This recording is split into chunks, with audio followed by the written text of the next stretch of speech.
All right, welcome to the Sae Bae cast number 250 with Treyblob. Trey, how are we doing today? I'm good. I'm good. A little nervous. I'm here in the Sae Bae studios. Sitting in the same chair as Mod Ash has sat in before, so it's a little intimidating. I wish, man. That's like I've talked about this for years. It's like the actual dream of podcasting is to get an actual studio and fly out guests. That would just Oh my be, God, yeah. that Joe Rogan studio. That's just the weed smoke is just filling up the Yeah, whole yeah, yeah. screen. We'd have cigars and everything like that, just drinking a little bit now. Hell But yeah. that is really, I mean, like end game, like really being able to treat your guests, like having enough to go around where it's like I'll fly you out, get you a hotel, go get dinner, then do the podcast. Like that just sounds amazing. You know what I mean? Oh my God, yeah, that'd be incredible. So I want to start off this podcast by saying I actually went on your podcast just a couple months ago, the Wilderness podcast. So it's co-hosted by you and Dills, and there's a long history with the hosts with that podcast. Can we just get a sort of brief introduction of what the Wilderness podcast is and what your involvement with it has been?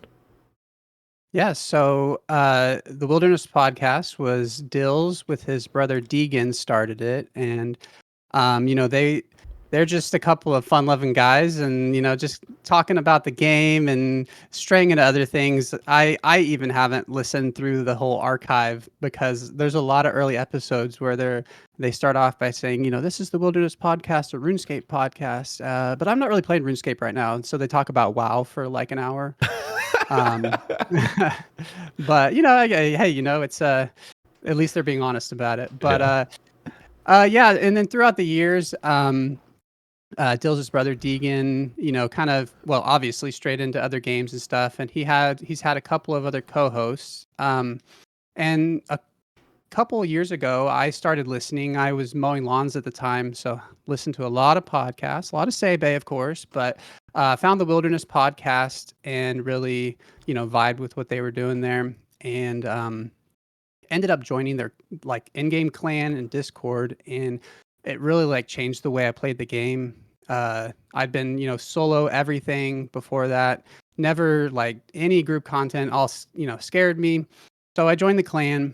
And then there came a time when Dills and his host at the time, his co-host, they parted ways, and I think Dills was in a little bit of kind of a gray area of he started recording rambles, similar to you, just solo rambles, and I don't know, I was listening to him and it just didn't have that magic to him that I really enjoyed, and I was like, so I messaged him and I was like, "Hey, this is super weird. You don't know me or anything." I was like, "I really like your podcast. I really like you." And like, it's not like no shots at you, but I think it just works better with two people. Like, I think your energy works better, like bouncing off of another person. And I was like, if you ever like need anybody, like, I don't know, like for all I knew, had 10 different people that he was talking to at the time. But and it's funny because I've gotten to know him really well now. And now I know he's just the super down for anything. And he was like, hell yeah, let's do it. And so I bought a nice new microphone, and then I didn't hear from him for like 4 months. It's like, oh, okay. No. It's like, all right, never mind. That's fine. And so there's this really funny thing that happened where I don't know, I kind of got it in my head. Like, I bought this microphone and I started talking to some other guys. I was like, hey, you know what? Let's just start our own podcast. And I was literally messaging them.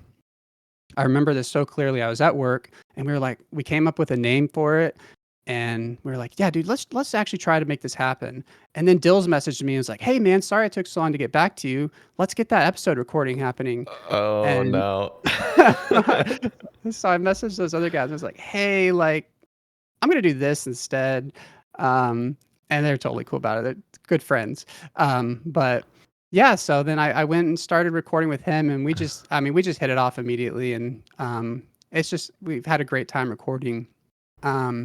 But Dills has done the ultimate XP waste thing of having a kid.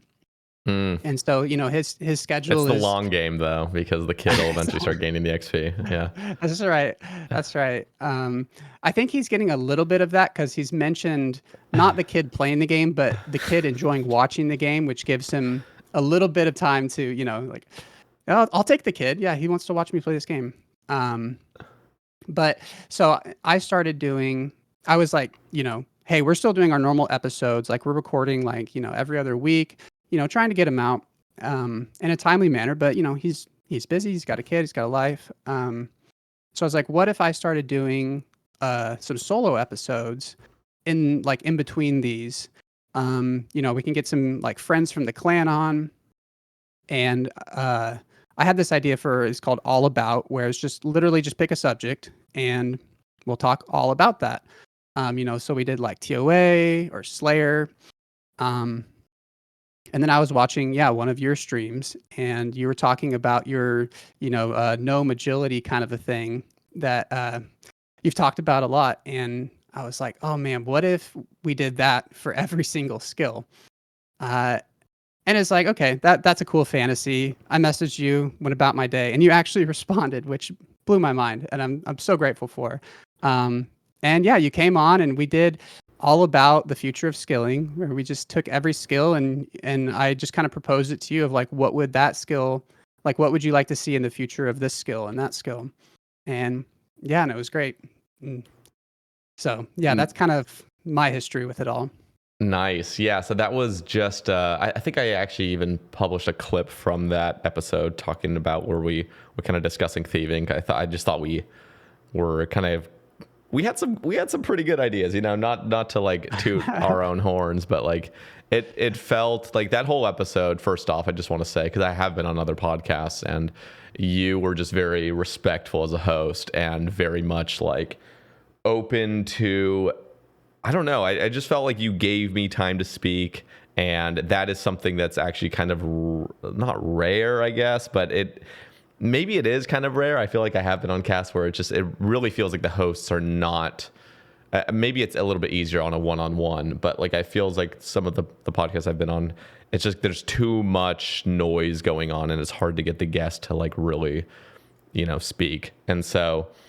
I think you nailed it, and that idea was just brilliant. I mean, that was like right up my alley, so it was like I was super pumped for it. I mean, I will just say, just to give the contrast. I mean, I remember going on the OSRS podcast with Mint Mad Cow, Rakesy, and Rice Cup, and it was. I don't think Rakesy was on it at that time. I think it was just Rice Cup and Mint Mad Cow, and they invited me on, but it was like a week before Leagues 4 or Leagues 3, maybe it was Leagues 4, I can't remember. It was around then, but it was like a week before a Leagues, and I wasn't even planning on playing the Leagues, but they were like, oh yeah, you should come on and we'll just talk about RuneScape and whatnot, and then maybe like we'll talk about one of your skilling takes or something, because I think it had been right after Viscar Essence, so I think that might have been Leagues 4, I think. But anyway, literally the first hour and a half of this like hour 45 episode is just them talking about their like routes for leagues, and I'm just sitting in the background with my cam on, just like, I'm not playing this league, but I'll just sit in here and just enjoy what you guys are saying. I guess it was very weird. Like it felt, maybe they just thought that because I'm a RuneScape podcaster that I'll just like slide in real nice and it'll just be totally fine and whatever. I'm not like the typical guest, but it did just feel a little bit strange, and so I've had just some odd experiences. That one included. Yeah, there's been a lot of I've watched your content for years, and there's been like a handful of things that I feel like we've really had in common that I don't hear from other people. One of them that is more common is just zero interest in leagues or any of the other types of game modes. The other one, I can't remember if I brought this up on the episode that you were on with us, but you're the only other person beside me who is just like, why would I start my iron as a hardcore? That I just don't get why people. I don't get why people do that if they don't intend to fully play as a hardcore. You're just stressing yourself out for no reason. Yeah, I feel I understand that argument, but I am completely on the opposite end like you. It's just they see it as, why not start as a hardcore if you're gonna die anyway and become an Iron Man? But and then so they're just saying like, let's just see how far I can get, and I'll just play as a normal Iron Man, and if I die, I die. I'll just continue as one. But I have played as a hardcore before. I mean, that was when I really got hooked on this game. It was literally hardcore release. I mean, I started the very second the servers went up when the hardcore mode came out, and I was playing the hell out of it. And I just remember that feeling of when, well, actually, I guess that account aside, that account actually got banned, but afterward, I started Sae Bae. That actually started off as a hardcore. And I remember I got, kind of, I mean, not that far. I was like, I don't know, 1,300 total or something like that. But it's like I was playing like in college and stuff, and I put in a few months of work. And then all of a sudden I died, and it was just like devastating. Like I was just so burnt out. And I remember thinking in the future, I mean, if I were to make a new Iron Man, like playing as a hardcore, there is the detriment of you're not playing like a normal Iron Man. You're resisting certain pieces of content like the wilderness that you could massively abuse these days, and you're not going to take advantage of the chaos altar for prayer. And then when you die, you're just going to be really butthurt, and you're probably going to have a little bit of a burnout because you've lost your status. And it just felt like starting as an Iron Man, you just get rid of all that nonsense, and you can just play the game from the get-go, have the whole game open to you. And yeah, I think that's how you see it as well. Yeah, it's just hard because and this kind of leads into kind of a hot button issue right now, but it's the same for me. Hardcore and UIM is the same, where you put so much time into this game, and the thought of 1,000 hours, 10,000 hours on an account that can be lost out of your control by something, there's so many ways that both of those account modes can be ruined by things that are on Jagex's side, and things that are just kind of weird, dumb, quirky things that just happen. And it's this game is so janky, and risking it on something that is so easily tipped, I guess, of your hardcore or your UIM items and stuff.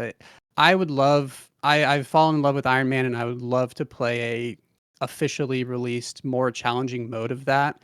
I just not interested in either of the current options, and I don't even know what a different new account type would be, but I would be very interested in something even harder than what we currently have. Yeah, and we were talking before the recording started about the UIM Loki wipe that just happened a couple days ago. Heartbreaking. And just brutal. I mean, I think he said he lost $5 billion worth of gear and stuff. 2 mega rares. Jesus. Yeah, he kept his shadow. And it's one of those things, though, where, man, the rebuild, I think he said maybe if he got, average luck and he went really hard, it would take him about 1,000 hours to get all the stuff back.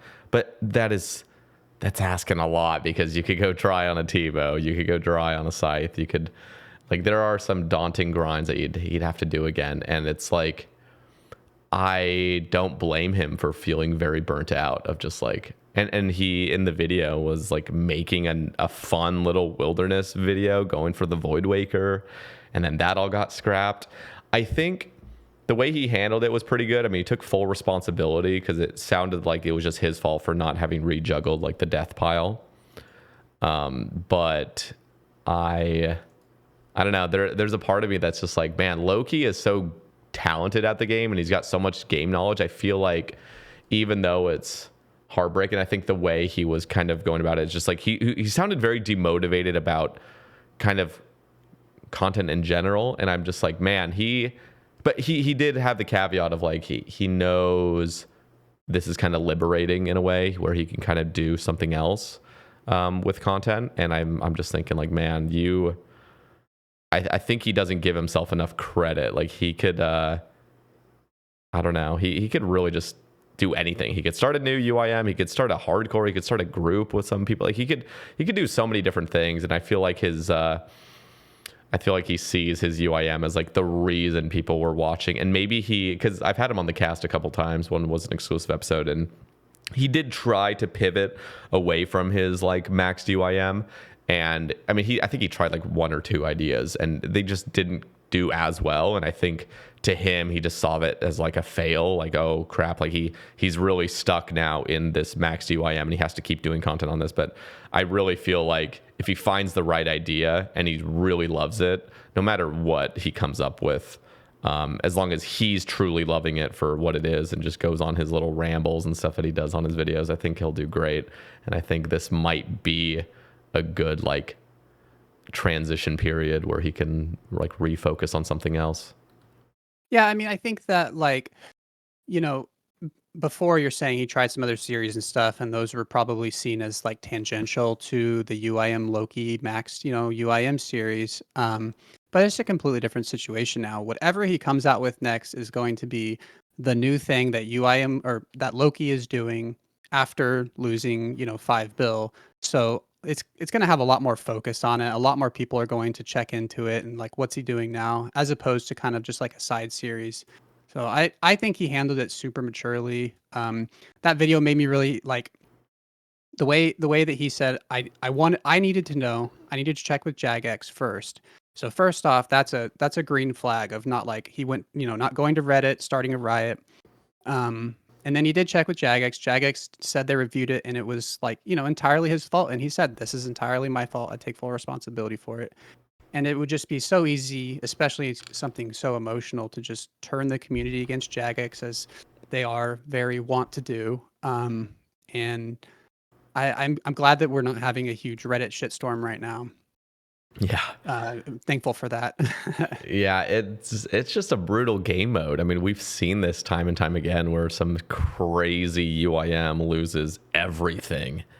And I always see in those moments, I mean, obviously it's just devastating, but I'm like, how knowing that's a possibility of just one simple mistake. I mean, we would see people get scouted when they would go like across the wilderness ditch. Luckily they could just do it at like Ferox now, just bag stuff easily. But man, back in the day, I just remember thinking like, how the fuck could anybody play this mode? This is awful. Like, this is so stressful. Whenever you want to switch any content, you got to do like the most risky thing on earth, and it's just crazy. And I kind of sort of pivoting to what you were saying earlier about, you would be interested in a more difficult Ironman mode. I have been harping on for years about give us a new permanent mode. And I think some version of an Ironman, I mean, I've brought up so many ideas, like Mithril Man mode, for example, is one of those kind of like group versions. Hardcore main mode could be cool. Something that just gives you fresh high scores and everything. But I'm not going to lie. I think selfishly, I don't think it would be super popular. And I think that's the reason I've kind of not mentioned it much. But man, a sort of hard mode Ironman, not hardcore, but like a hard mode, like a difficult mode Ironman where, and they even pulled this on like the end of the year 2023 survey, I think, where they were kind of like, what are your thoughts on a more difficult Ironman mode that maybe you can't take advantage of shops, for example, or you can't take advantage of drop tables that are super inflated and things like that. So it would be interesting to see how they would go about that exactly. But it's mainly just a kind of non-abusive game mode that really strikes at like the heart of being self-sufficient and things without just the constant game progression that makes everything super, super easy. And don't get me wrong. I mean, I think vast majority of players love the game's direction. I mean, including myself to some degree.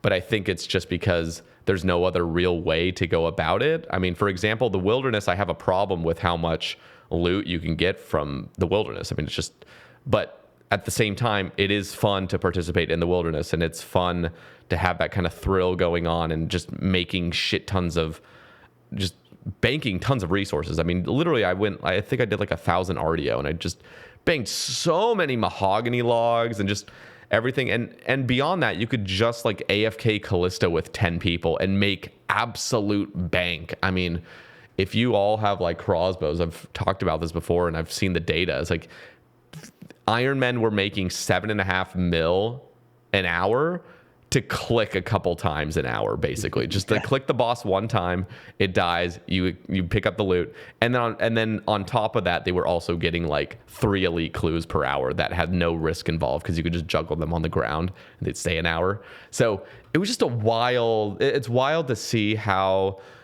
inflated these drop tables are. And I feel like in theory, a game mode that prevents all of those shenanigans and really puts you back to like a Iron Man at spirit, like at heart game mode, I would be so into that. Yeah, I think that the shop thing is definitely interesting. One of my biggest surprises from making an Iron Man was just that I wasn't like, oh, I'm out of runes, I need to go rune craft it. But go to the shop. I have all these alks from CG. I'll go spend all my money on runes. But yeah, I think just like I guess it would have to be certain shops. I don't know, like, or just shops with like very low inventory or something like that, where it was definitely inefficient to buy massive quantities of stuff. But it would be cool for, well, even armor shops. I guess if it was like harder mode, it would probably feel better to actually use your smithing. But I guess at that point, you're talking about getting 90s in your smithing just to have rune armor. So maybe you have some shops that you could buy from. But the other big thing, like kind of like you're talking about with Callisto, it would be absolutely no group drop mechanics for any content, I guess, besides raids. I don't, yeah, it would be interesting to see how the ideation of that whole process would go. If that's where they started from, of a harder mode of Iron Man, um, and then going from there to see like what that actually would look like. Yeah, I don't know Yeah. exactly how that would pan out. And I don't even think it would appeal to most players, just some mode like that. But it's just, I think it's more the fantasy of it. It's the kind of the same way I was seeing sailing when I was talking to BC Guppy years back, of just all the fantasy, like the fantasies I'd create in my mind about what sailing could look like without actually looking at like all the kinks that you would have to like iron out, basically, of just like how messy the skill really is to design.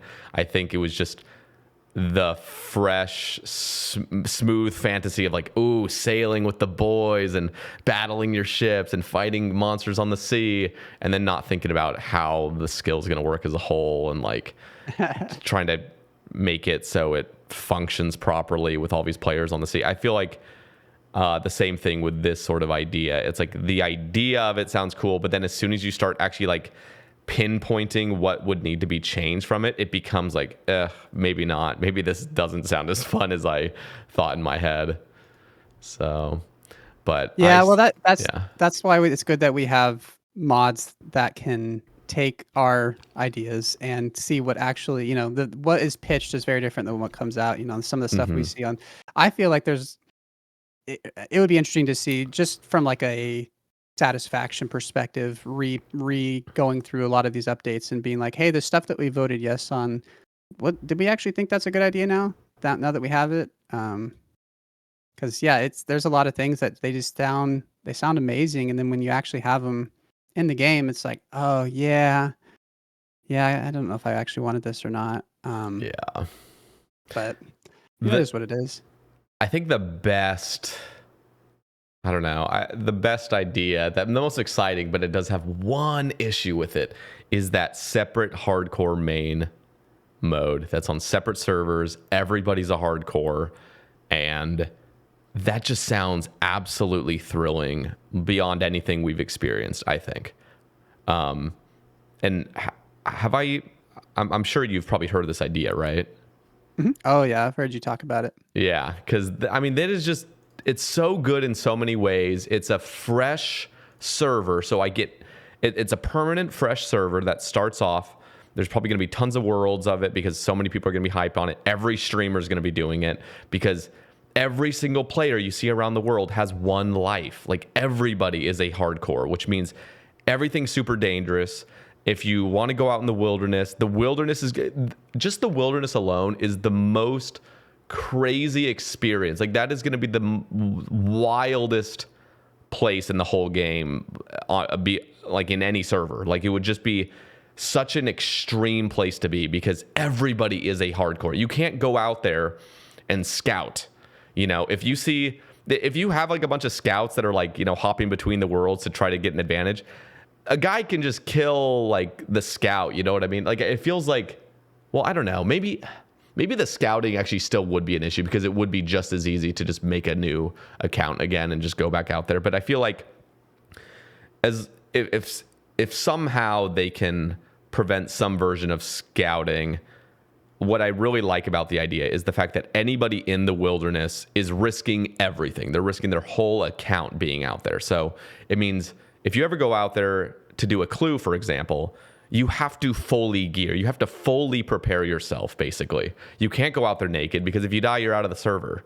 So everybody's going to be fully equipped to the fucking gills, basically, out there. And then if there's ever like some form of clan war, like one thing I would love to see is YouTuber PKers that have like clan wars out there, basically, like really trying to dominate a certain area, because it'll be unlike what we currently see with PvP battles out in the wilderness. I remember like years back at the Rev Caves, we'd go out there, we'd all be massing up, killing this other team, and then when you die, you just immediately teleport back and start helping out the team again. This would not be the case, because as soon as you die, you're out. You're just out of the game. You're out of the server. It's over for you. So the strategy involved would be unreal. And man, taking over like areas in the wilderness to maximize profits and stuff is just going to be crazy. But even beyond the wilderness, we look at raids.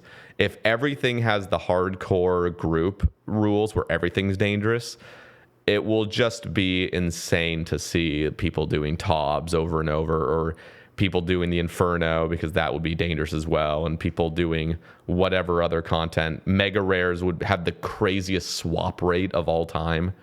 And I will say though, before I let you say some words on it, is the one problem of it is the potential DDoSing.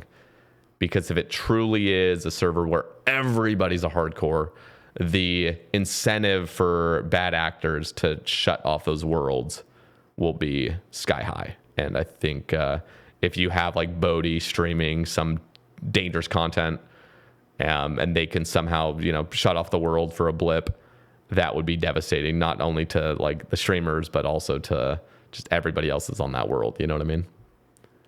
Oh yeah, that shit blows my mind every time. I mean, every dead man mode and all these competitions and stuff, the DDoSing stuff.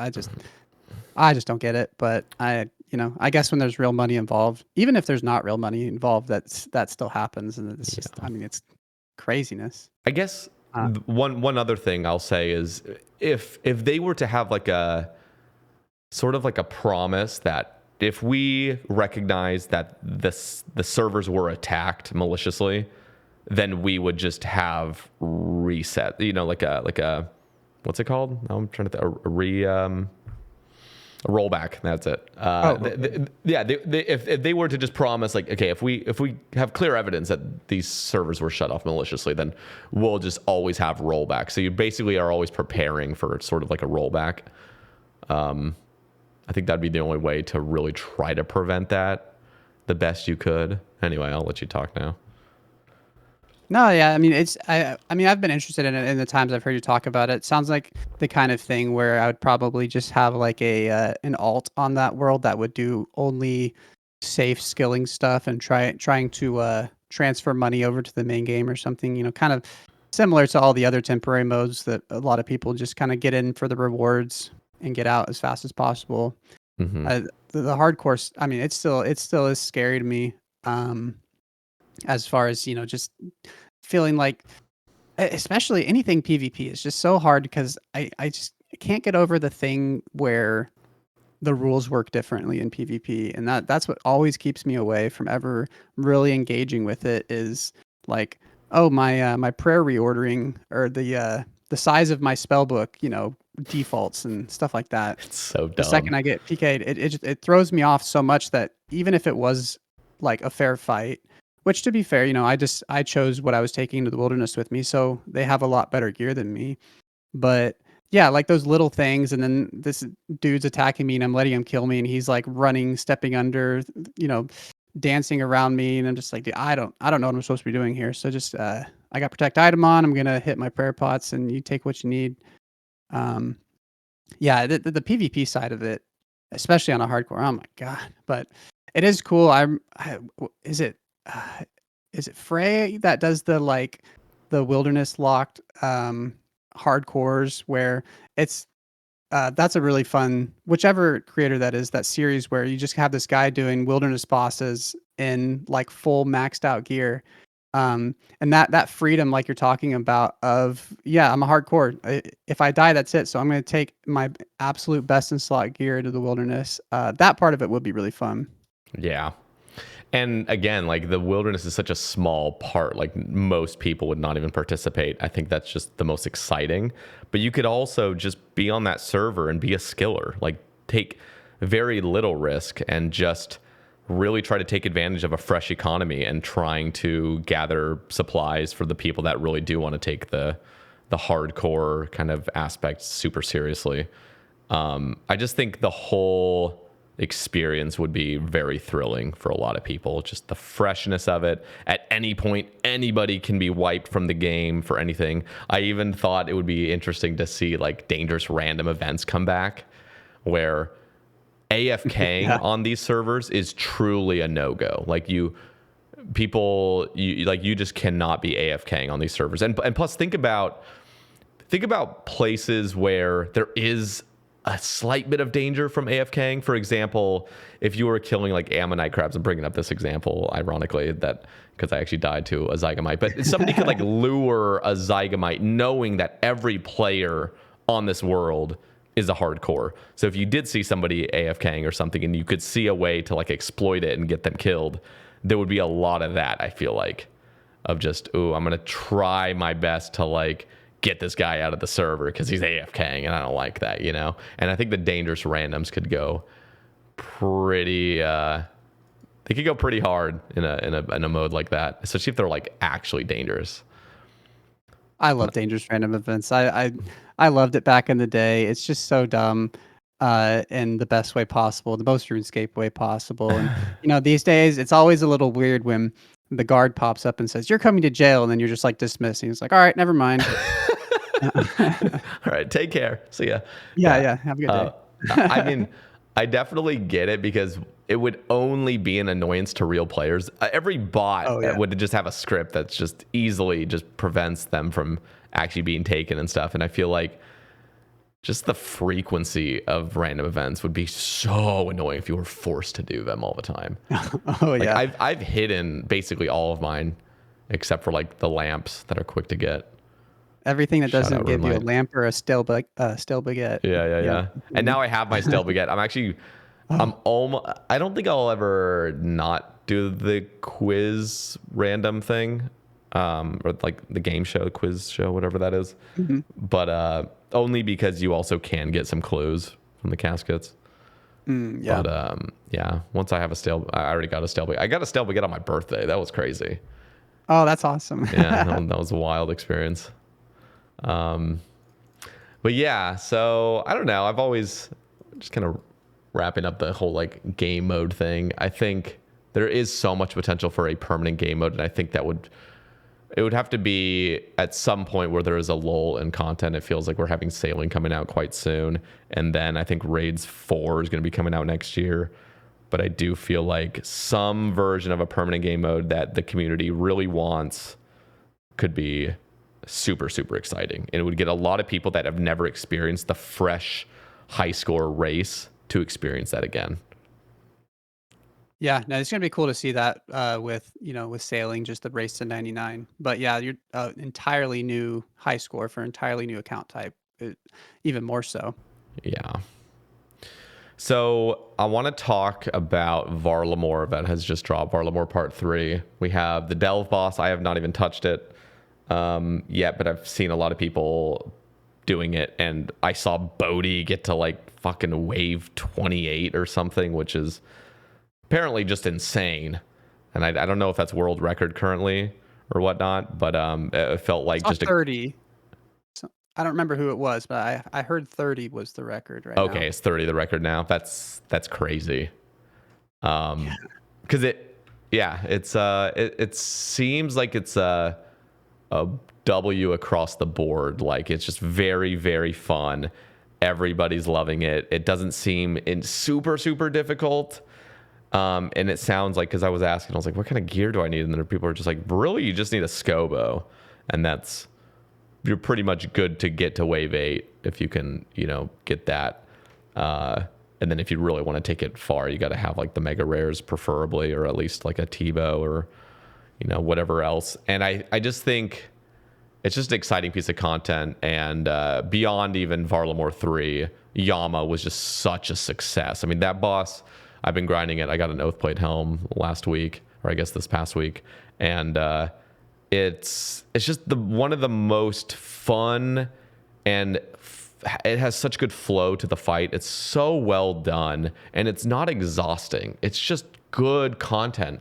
But beyond that, they have like the new Fletching minigame, which I think is a complete masterpiece. It's just so good for what it is. Again, it's not like a PVM encounter where the standard is so much higher, but like just for a skilling piece of content, it's so good. It's so generous. It values your time. The reward system is so cool. And that's really all I've experienced at this point. But I do know like they have like the AFK sand crab boss. I don't know how, or the gem crab, and that looks pretty cool. What have you experienced with Varlamore Part 3, if anything? Yeah, I just started out the delve boss last night. I only got up to delve level 3. I am bad at the game, I guess, is probably an important thing to mention. But yeah, it's really cool. I like how it feels like different bosses like have this overall, like mechanically speaking, this overall theme. So like Inferno, it's all about like endurance. And it feels like with the delve boss so far, what I've seen is kind of there's two things, which is like the idea of a lot of things happening at once, which is it's a theme in a lot of different PVM, but this one especially is a lot of different mechanics that are simple on their own, building up through the waves and all happening at the same time and getting more and more difficult, which is really cool because in a sense it's like they created level 8 boss and then they made 7 levels of tutorial for it to keep growing in the mechanisms as you go, with the ability to just hit your limit personally and dip out and start over and keep going until you feel comfortable enough to keep going. And that is incredible. I love it, everything like about that concept. I love they've done things like that in other types of content. I honestly I wish like something like TOA was more similar to that, where there was just kind of built-in like progression of invocations instead of sitting in the lobby being like, all right, let's turn this one on. No, I don't know how to do feeling special. Okay, we'll turn that off, and it very tedious. But yeah, that, and another thing I've noticed because I'm so bad at it at the delve boss that there's a big focus on is the ability to see a mechanic that is coming up soon and not react to it immediately, but put it in the back of your mind. So like they have these grubs drop down from the ground and they'll kind of crawl up to the boss, and you want to hit them when they're right next to the boss because they'll explode and do damage. But that idea of seeing that grub drop down, and I keep just switching my weapon, attacking the grub. I'm like, oh, that didn't. I was supposed to wait on that. So it's this whole like kind of, you have to see these list of mechanics that are all happening at the same time, and then order them in your brain in the best way of doing them. And I think that's a really cool thing. It's kind of, I really struggle at like really high levels of back where like you have, the projectile comes out and it drops down on you. But before that hits you, you see the next projectile. And I really struggle with like, oh, that's a mage. So I switched to mage, and then the range rock is like hitting me right at that time. Yep. So it's difficult in a way that feels, to me at least, very fresh from the other, top tier pieces of content, but not like super alien. Like it obviously has a lot of mechanics pulled from other bosses. If all the prayer switching feels very like Leviathan, where you just have this freaking line of prayers coming at you and you just, are swapping them. So as far as the mechanics of the boss goes, it seems like they've hit it out of the park. I know some of our higher level players had a lot of complaints about some things that I think for the most part have been fixed, like the whole shockwave ball thing. It sounded like it was super janky, and they fixed it, and it's more fixed. But I think they're going to from what I've heard, they're going to do even more to make that feel right. But I can't speak with too much confidence on that because I haven't done anything more than the very simple early waves.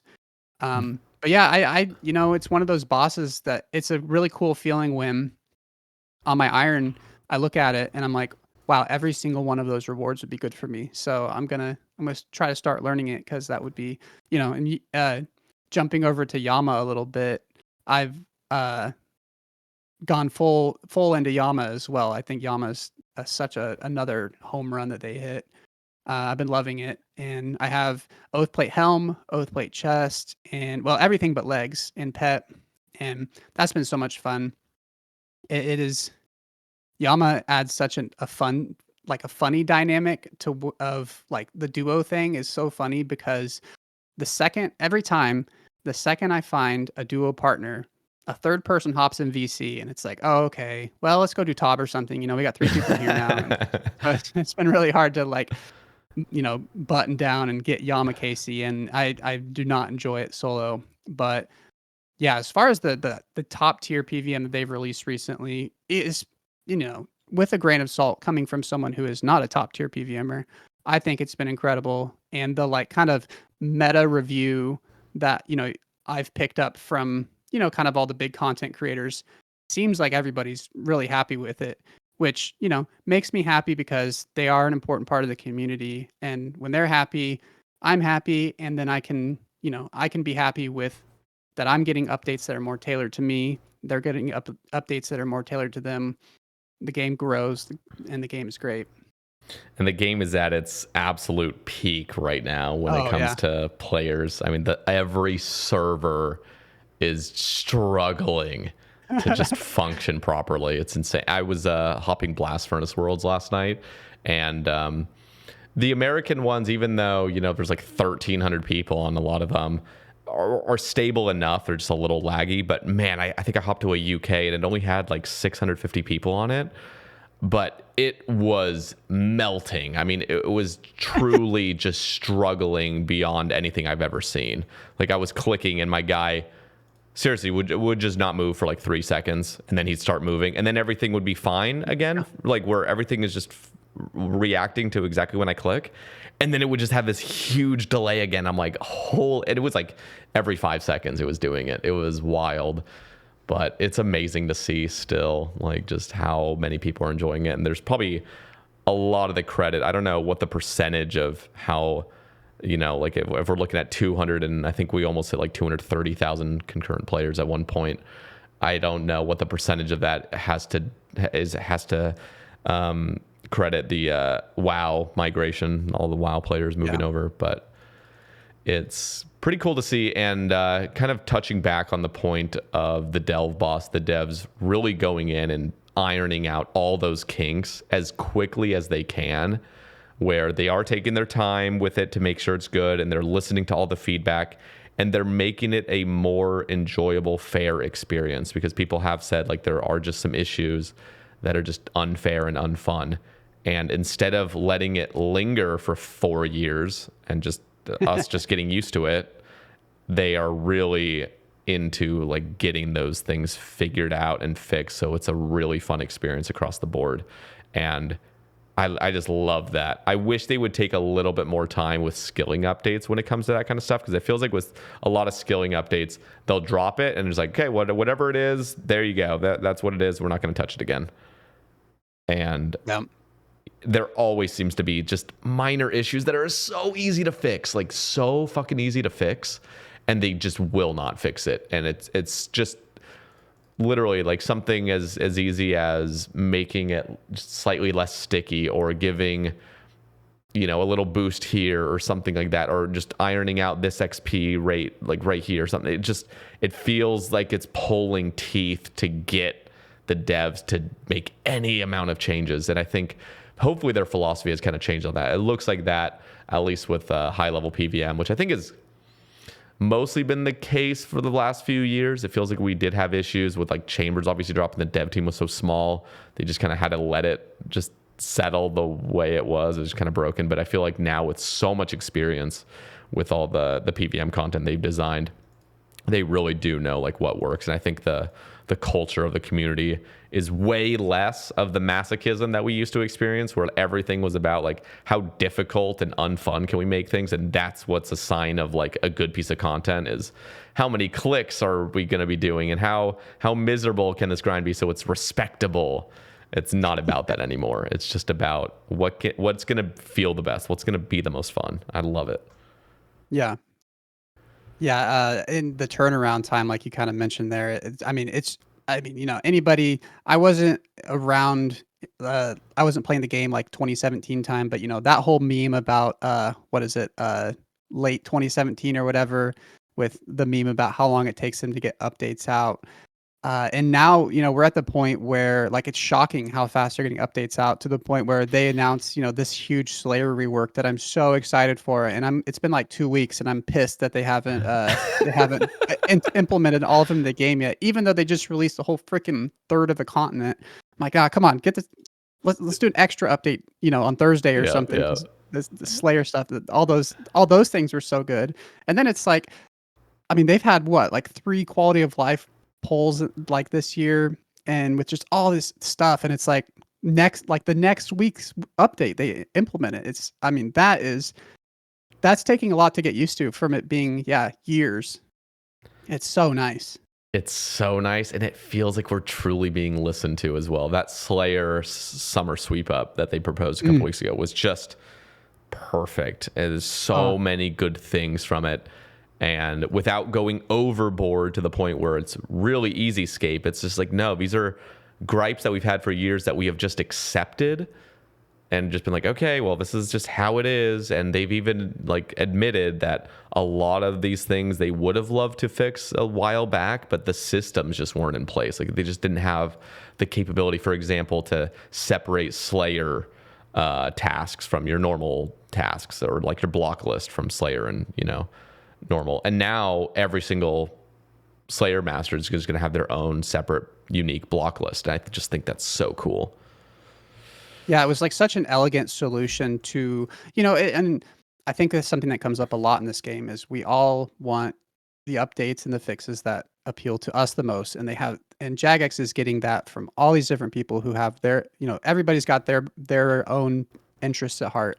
And Jagex has to take all these different perspectives and try to find a one-size-fits-all solution. And I think like with the block list thing, it was such an elegant solution to so many different types of problems that people have, to where I was like, when I first saw it, I was like, was that the problem with Slayer? Was that we had a universal block list? And then you kind of dig into it and think about like the opportunities that provides for you. And you're like, I can do that. Like that could solve that problem. Oh, I could do that.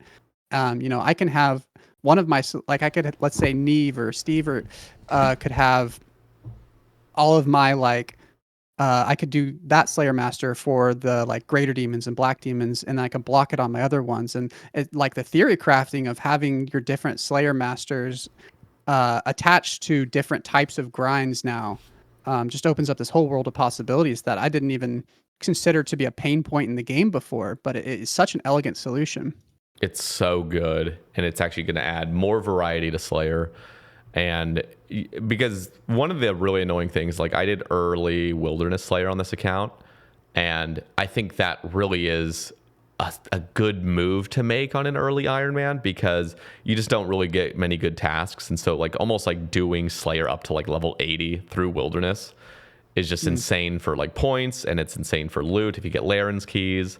And I loved it, but the annoying thing was setting up this nice perfect block list with like 500 points worth of blocks. And then all of a sudden, it felt like I almost had to keep doing Wilderness Slayer to milk it a little bit more, to like get all the value out of it. Because if I ever tried to switch, I had 0 block list basically going on with any other Slayer Master. So I was getting fucking Sukas and all these other like Iron Dragons and by the way, the Metal Dragon update is that's really cool to combine all Metal Dragons as a Metal Dragon task. And the fact that you could get like 200 Rune Dragons actually sounds insane. Like that sounds pretty beefy. They need to have a Slayer only area with that Rune Dragon thing and the Addy Dragons, honestly. Like they have to have, if if we drop this update and you're just going to be endlessly hopping worlds trying to find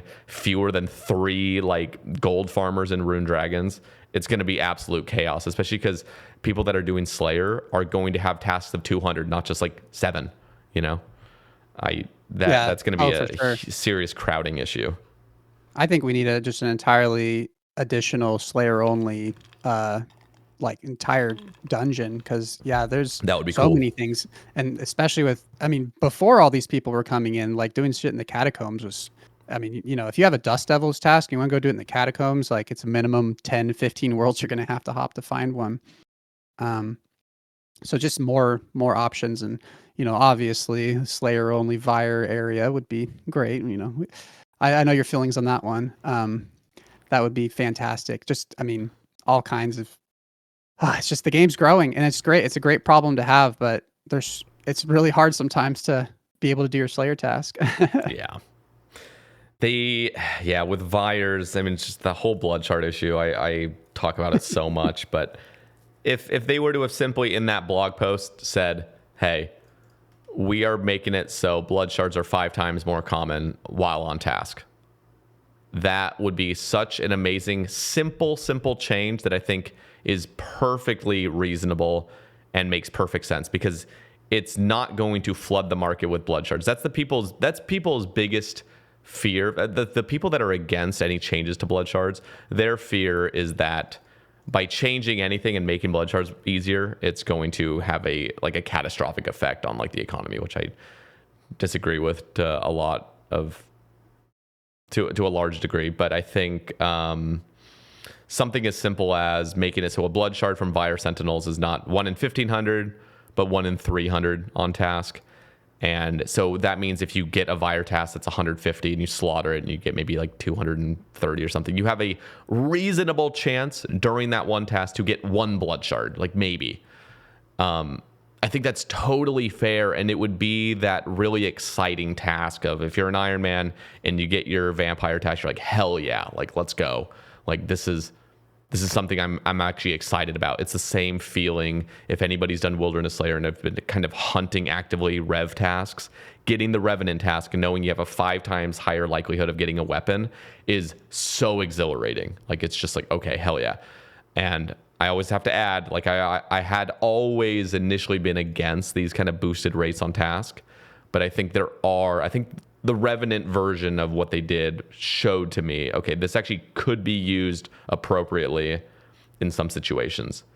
And I think the blood shard with Vires having a 5 times increase on it on task would be phenomenal. Okay, I have a question for you. The thinking about Vire Slayer tasks made me think about this, and I have not been able. It's been really bothering me. I haven't been able to figure it out. I've asked around, and nobody's really given me a good answer on it. So Vires obviously is an unlockable Slayer task, and they specifically said in the Slayer blog that allowing those to be freely toggled between would lead to a unfun gameplay loop. And I, for the life of me, cannot figure out what that is, what that even means. Like, how is it? What kind of, like, you know, they're saying, like, and don't get me wrong, Jagex is very understanding of their player base, that we are our own worst enemy. If something is meta, we will absolutely torture ourselves for 5% better, whatever. But I just can't figure out what is the bad gameplay loop of being able to toggle stuff on and off. Like, are you going to be sitting there like toggle block, or, you know, skip a task and then toggle a bunch of stuff? I just can't figure it out. Yeah, I think they were wrong on that, Mark. So just for the audience sake, it was something about just extended tasks and unlocked tasks and being able to freely unlock or uncheck and check that without losing the points and having to like respend the points. And they are kind of against that because they just don't want it to be like menuscape, where like, oh, I got to go into this clunky archaic menu and make sure everything's on or off the way I want it. But I'm like, yeah, like you just said, when in any situation are you going to be like repeatedly doing that? It feels like, because like right now I have unlocked the ability to get AVNCs, and I also extended it, but I actually don't really want to kill AVNCs right now because I don't have black chins like locked and loaded, and there's just other grinds that I'm more focused on. And it's also fucking annoying getting ecumenical keys for Kriara tasks. It's just It's just not a fun thing. By the way, did we have this conversation? No, it was somebody else. I think it was King Mabry or something. Whoever I had on, we were talking about ecumenical keys being the most garbage system. I'm Yeah. I just totally agree with that. Like if you were to have something as simple, because I mentioned to him, you know, we were talking about Guardor. I'm going all over the place. I'll eventually circle back to Kriara or like that. But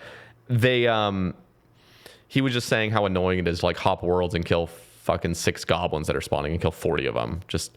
It's just horrible. But if they had a little, like almost like ball pit of just a bunch of goblins that you could just massacre with a Veni bow really quick, then it wouldn't be an issue getting your 40 KC. But when you're looking at going to the Armadillo section, what they really need to do is have like some just recently hatched little aviancies or something in this little like pen, and just go in there and Venibo the hell out of them, or just barrage them and get your 40 KC. Like something like that, at least then you'd be like, okay, I can deal with this.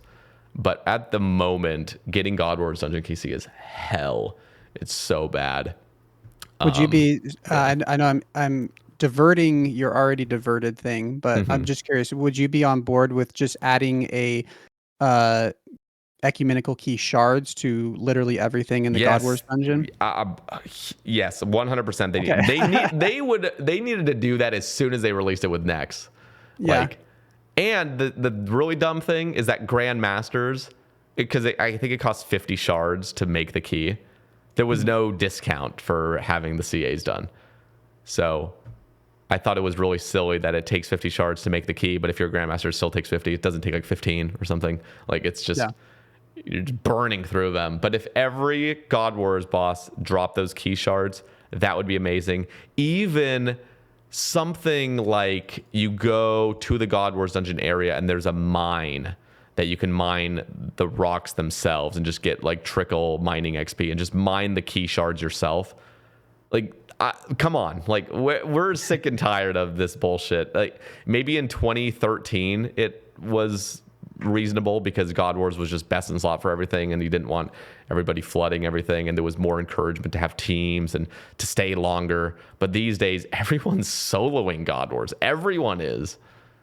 Like, it's wild. So, but yeah, to circle all the way back to the Slayer thing, that is annoying to have these aviancy tasks that I don't actually want to do at the moment. So I would just uncheck it. And I don't think it would be an unfun gameplay loop to recheck it when I do want to do them without spending the points again.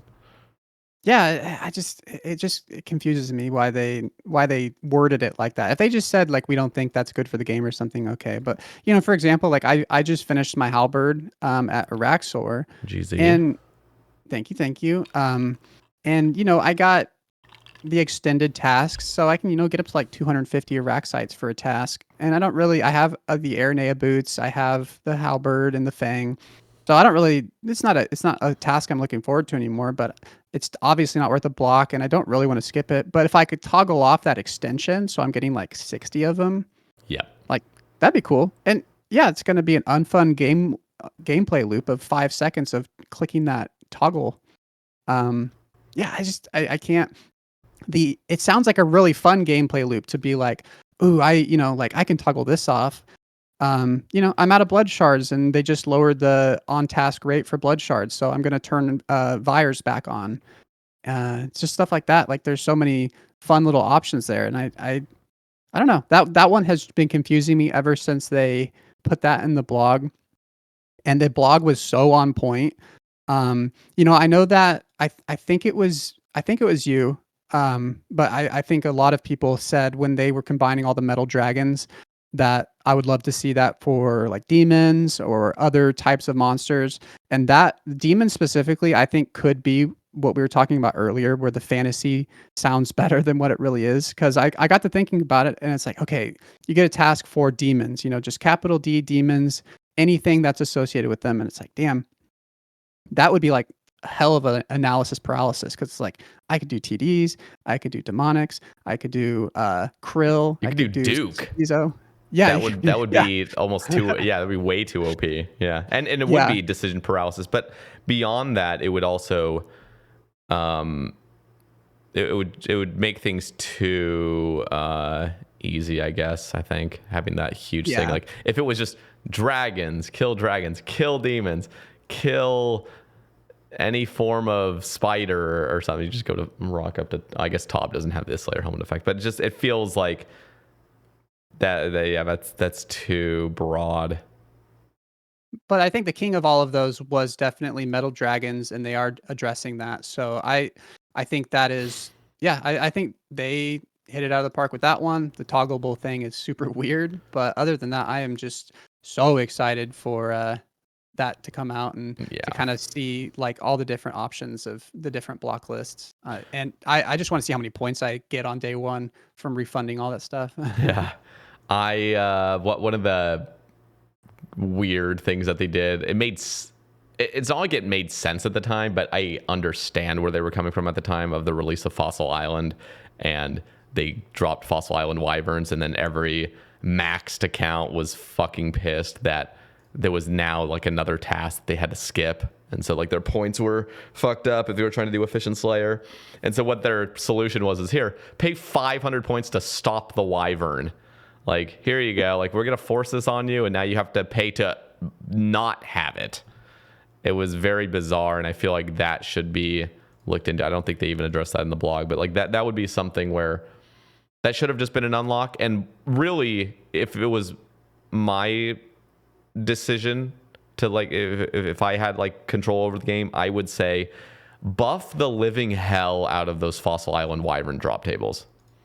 Like, not even just like directly like just increasing quantities of stuff, but give good things from it. Like, one of the things you could easily do is make them drop like dragon dart tips and dragon arrow tips, like something that's very precious to like an Ironman. Like right now, I don't know when the last time you killed Fossil Island Wyverns is, but it is fucking dreadful. And the one super rare unique is pure dog shit these days. Pure dog shit. Like that shield is useless. Is it more useful because it's the magic version of like the Dragonfire Ward, right? Is that more useful with the Dragon Hunter wand having more of a place in the game? No, it's not, never because seen it used ever. because everything has elemental weaknesses these days. So you would always just use a super fire pot with the tome attachment to it. The Wyvern shield would only have you, because that combination of the wand with the tome, either fire or water or earth, that is such a deadly combo because it's like multiplicative. This word multiplicative, it's so fucking brutal to say, but yeah, that it's just the Wyvern shield. What is that thing called? Let me look it up. Wyvern shield, ancient Wyvern shield, because they did kind of buff it. They gave it to, let me just pull it up here. They did give it 2 mage strength, 2% mage strength, but okay, this is the, what the really bizarre thing is? I've talked about this years back as well, is how it has 80 slash defense, 75 crush defense, 72 stab defense. These are sky high defenses. And then guess what? -5 range defense. How the literal fuck does it have a shit ton of melee defense and negative range? It's like, if we're talking about realism, like they've been kind of talking recently about like adding more realism to that is just absolutely backwards. Like, how does that make any sense? Like, I understand they're trying to really lean into the combat triangle, but this is absolutely just nonsensical. It's so bizarre to me. And it's really funny because I wasn't playing the game when all that Fossil Island stuff came up. So hearing you describe, that's the first time I've ever heard anybody describe that. I just was like, that's a really dumb, random Slayer unlock, and I didn't realize that was why it had been added in. It's a relic of its time, and yeah, that could definitely go away. I mean, the only time I've ever done Fossil Island Wyverns is when I'm literally out of skips. I mean, it is like 24 of them is the most agonizing thing to go through.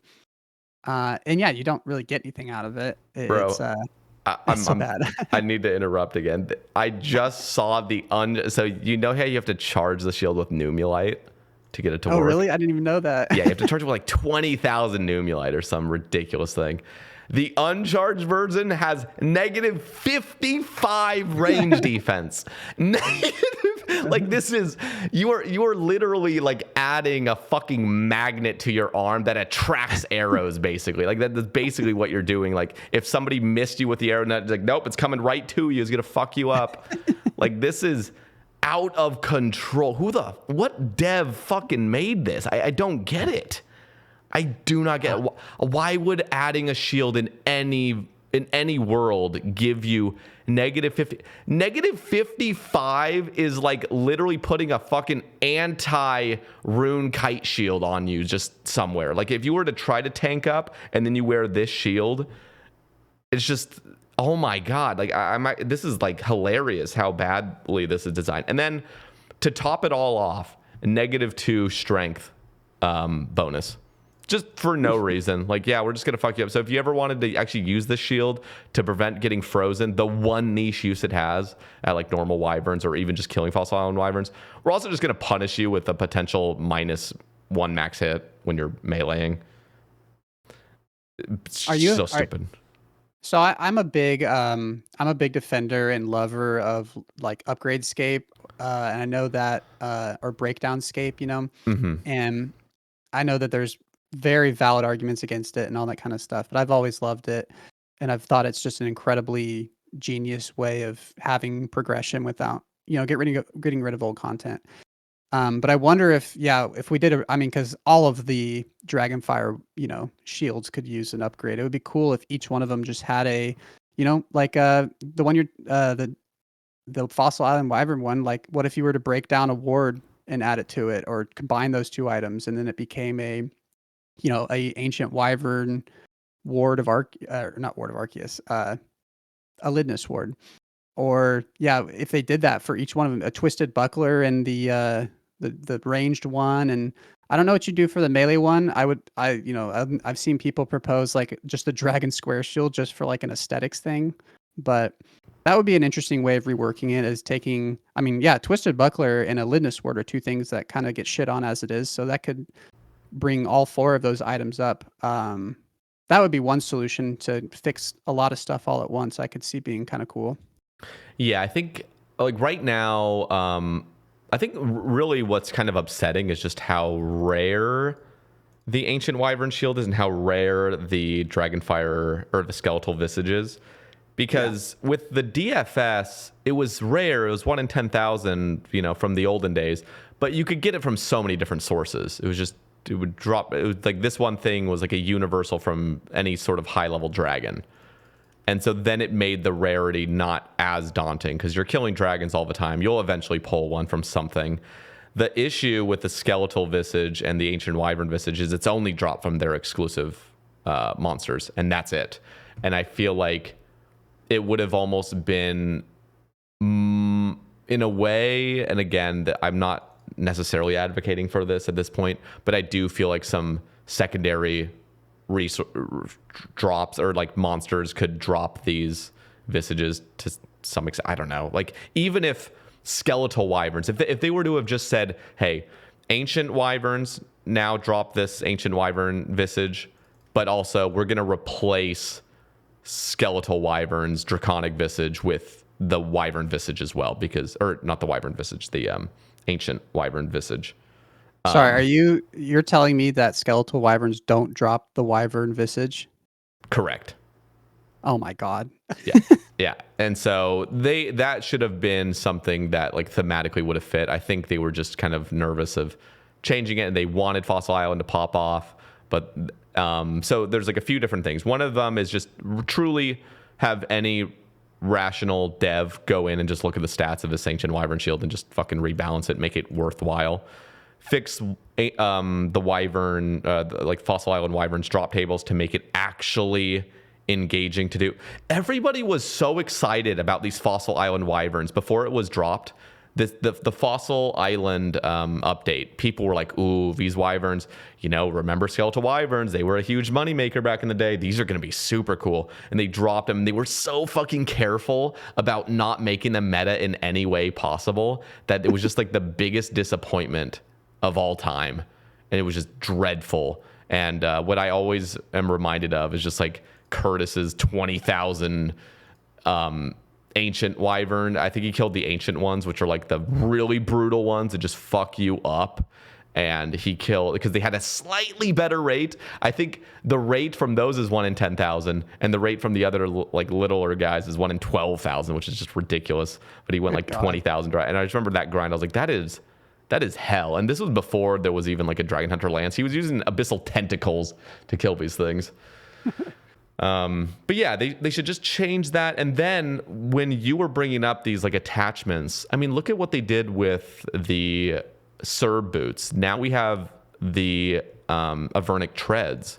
So what if in the future you could combine all 3 visages? Maybe you could even break down the shields back to their visage components, and then you combine the visages and make the ultimate dragon shield, which has all the benefits of all 3 shields. It is just the Giga Shield for dragons. And what you could even do to encourage the shield to be used for magic is to maybe have it maybe there would be some other attachment in the future. This might be a little bit convoluted at this point, but even giving it like the tomes effect. So if you're killing dragons, you're not gonna like if I have a steel dragon task and I want to use my Dragon Hunter wand, I feel obligated to use the Tome of Earth. But if there was a new magic dragon shield that could have that same effect going on with the tome to some extent, maybe some aura you have like imbue it with, or even as simple as just give it a 10% dragon boost. So get rid of the like +2 magic strength, or I guess keep that if you wanted. But just say, against dragons, we're going to give you 10%. So it basically is acting as a neutral tome for any sort of dragon because, yeah, you're not getting the elemental bonus, but at least you're just getting the 10% dragon bonus. I think that would just make it into like the just make it the Dragon Hunter shield at that point. Yeah, it would be like combine all of them. You got to keep that -55 range defense, of course. Make it double it. So make it just -110. No, but the cool thing about combining them is it would cancel out all those negatives as well. It would just make it so it's like this beast of a fucking shield. Yeah, I mean, I can't even think of like a place that would like that you would really utilize multiple of those besides like Ulm, where you're having. I'm trying to think of another. Is there another dragon fight where you're using different types of attack styles? I mean, maybe this would open up an avenue for that. But that would be super cool. There's nothing that I love more in the updates when some random thing just skyrockets because they decide to fix it or rework it or something. Mm-hmm. Like I mean, Dragon Hunter Wand is pretty new, but the way that they fix that and now it's like actually worth going for. And just any update, especially when it's unintended, is extra cool. When it's just like, oh, this random thing is like super good now. And as an Iron Man, it's like, oh yeah, it's been dusty in my bank. It's finally useful. No, that's a cool idea. It is cool to just like, I don't know, imagine. It's almost just like brainstorming. Like whenever I'm like, throwing shit against the wall with these ideas, I'm not thinking of every single potential downside or whatnot, but I do like the ideation. I think it's really good to just be ideating about what the game could look like in the future.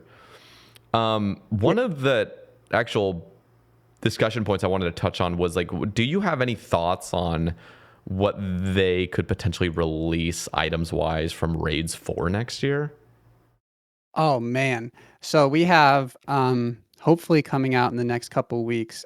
We recorded a 5-hour all about Raids 4. Shout out Winter Split. We did an all about. We talked all about what the potential could be, and then we both pitched our own thing. I ended up pitching a Fremenic raid that I would be really happy to see. But the mega rare side of it is definitely a big sticking point of just like, you've got this like, it's like a trilogy of movies, right? Your 3 mega rares from each attack style and like just figuring out where to go from there. Is it the first of a new trilogy of a different style of weapon for each attack style, or going into a completely different direction? Or, another option could be, let's fill out like, I don't like this idea necessarily, but okay, well, we have melee, range, and mage mega rare, but melee has kind of three different avenues. So let's make a stab mega rare. That could be another option to uh to go down with that. But yeah, that particular thing, they've kind of, as a for all of the rewards from raids, they've definitely got like a template, like a set of armor. Then you have like usually one or two of kind of your baseline, a Vernic defender kind of tier. And then you have some cool kind of niche or cool weapons on the side, and then you have your mega rare. Um, and yeah, that is such a huge addition to the reward space that is so tightly packed right now. We went back and forth about that a lot, about what that would look like. I wasn't even really happy with where I ended up on. My mega rare was like a Dark Souls esque like giant hammer. That's just like the size of your character that you walk around with. And what I was going for was I pitched this passive effect because like they've talked about. I think it was Maud Elena on your podcast talked about how the mega rares need this gimmick, right? Um, and so I was proposing a giant warhammer that had a passive effect on a successful hit. It would drain the defense of the monster by 10% up to 4 hits, so up to 40%. The thing that made me excited about that is it would remove the spec loss from your normal hammers. And so if you use this weapon, it would still be like absolutely balls to the wall on its own, as far as it's just this giant hammer that you're smashing, doing a ton of damage from. But the cool thing about that passive is then you have a full spec bar for your DPS specs. So that was kind of the best mega rare I could come up with. But it's such a hard reward space when, like I said, you've got this kind of completed trilogy, and the next thing is going to say a lot about where their heads at for future mega rares. Yeah, I do always think about maybe the potential for shields, even though that's really lackluster. One of the things they really need to do, I mean, I can't believe they haven't announced at least some upgraded Ballista, because it really feels like with DT2 they were just shitting out all these javelin heads and javelins from every one of the 4 bosses, and I'm like, really sounds like they're trying to say something with this. How many? Because nobody uses a fucking Ballista anywhere, and I think there is room for it, because right now the mega rare of the range, the T-bow, is a standard. I think there's like light, standard, and heavy, or whatever it's called, range styles now, and having a new, like, it could even be a one-handed ballista, but even some tanky beast two-handed ballista that shoots out 2 javelins at once, for example. That's just some beast mega rare that truly is on the level of a T-bow. Maybe it's even a 6-tick T-bow. I'd almost prefer something that's faster speed. I've always been more of a proponent of having the mega rare items be more difficult to use, which means make them faster. But because you could even have it like just a constant 3-tick thing that's shooting every 3 ticks, I guess, and it's just some big heavy duty ballista.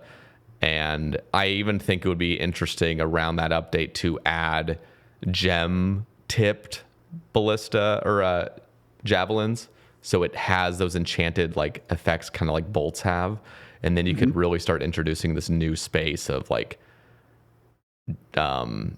I don't know, just ballistas and javelins. And then hopefully even they would maybe have 2. So like similar how they did it with Monkey Madness 2, where they have a light and a heavy ballista. They could have the mega rare ballista, and then they could just have some lighter version that's kind of like just an easier version to get, maybe from like some other mobs around the raids area itself. It could drop this more simplistic version that's still a powerhouse, way better than the heavier light ballista, but not on par with the super mega rare one.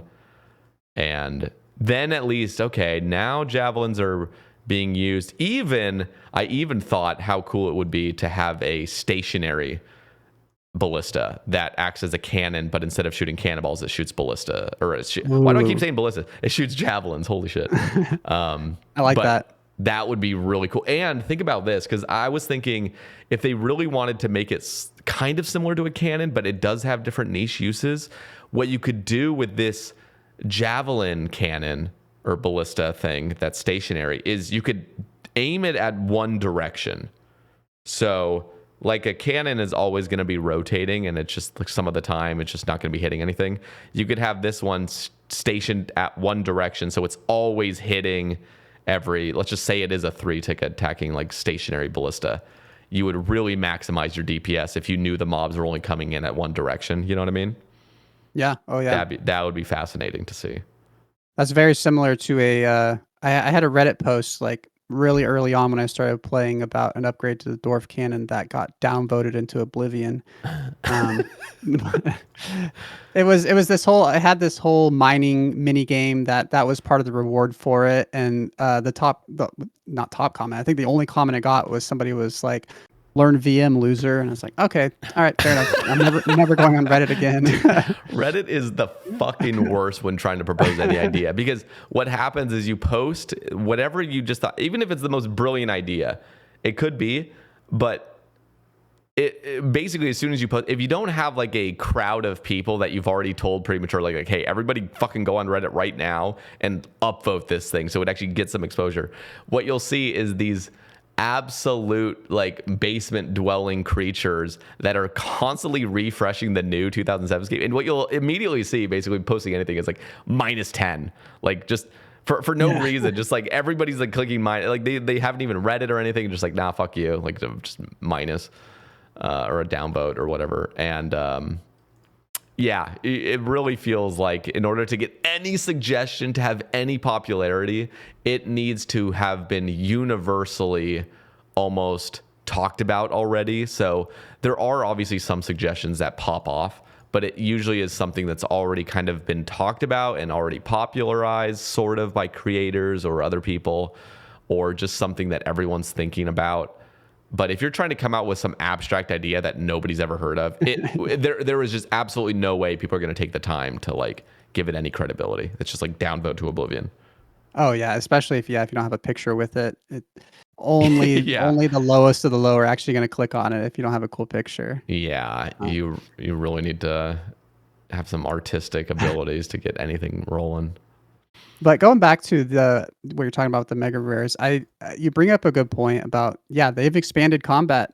You could almost say they've evolved combat with all the different with the range and the elemental weaknesses and stuff, and that could be where they go for a mega rare.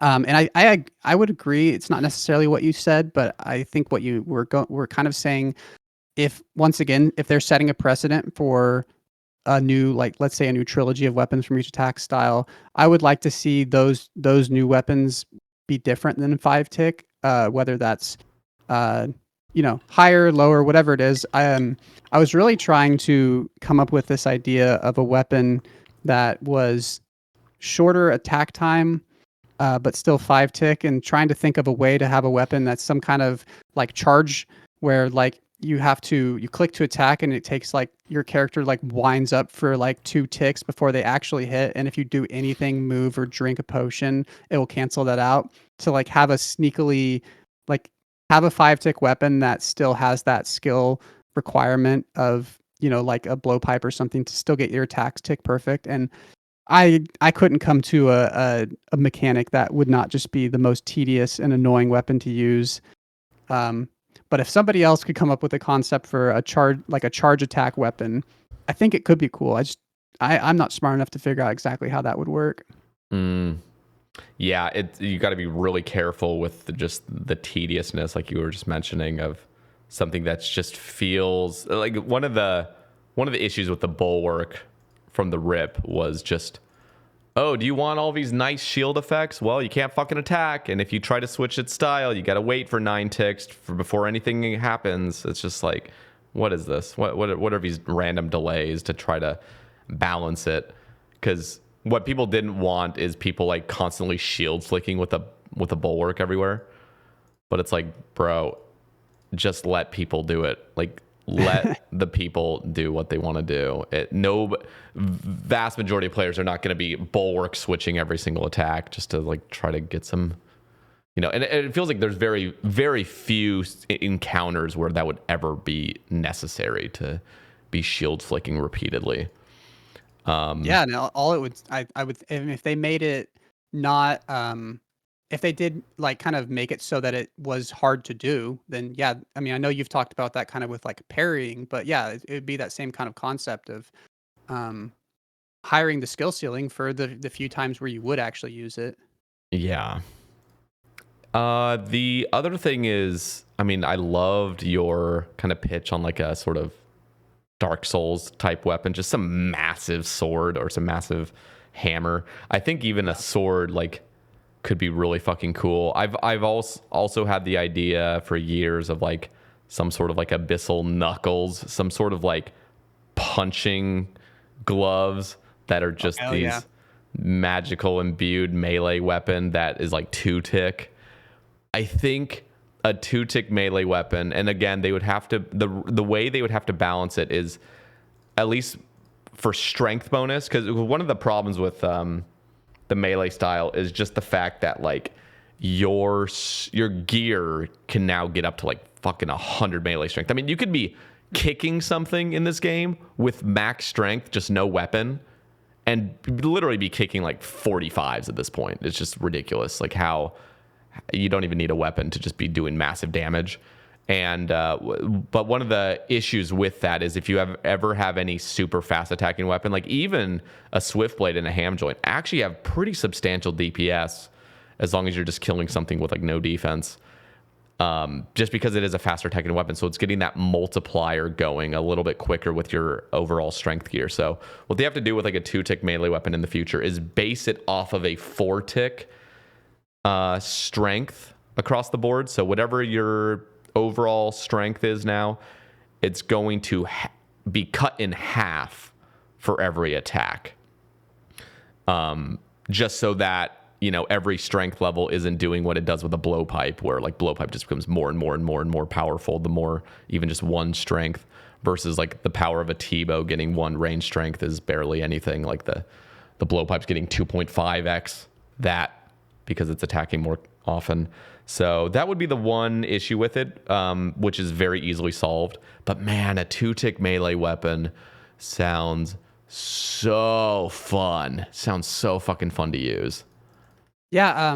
Have you played any D&D ever? No. Okay. Well, so because what you're kind of describing is like a monk in D&D. It's just really the punching. Their go-to attack is called Flurry of Blows. It's just like a shit ton of punches in a really quick time. But I think what my solution to what you're saying, I would think, and that could really have an interesting, completely different reward space or meta for a 2-tick punching weapon would just be have it be extremely, like its damage output is extremely dependent on your weight, because you're moving fast. Ooh. So if you're heavy, like if you're too heavy, then you're not gonna be able to punch as fast. Like they could even make it like other video games where like if you were too heavy, it would literally make it a 3-tick. And if you're over it, like Dark Souls is like that. Like it actually slows your character down if you're above a certain weight limit. That is fucking cool. That's a really cool mechanic to try to engage with weight. What I've talked about this. We're playing a completely separate game, so I'll just touch on this briefly. But one of my gripes with the game was always just the weirdness of having armor give crazy strength bonus for no reason. Like armor in a game realistically should why would that ever enhance your ability to attack? It should be taking off all your gear. You'd be doing way more damage with a weapon, because you could just have full flexibility to just rail on people with a big fucking sword. But in this game, it's like, oh, you put on this fucking massive like metal helmet and now all of a sudden you have 2 more max hits. It's like, what the fuck? Like this makes zero sense.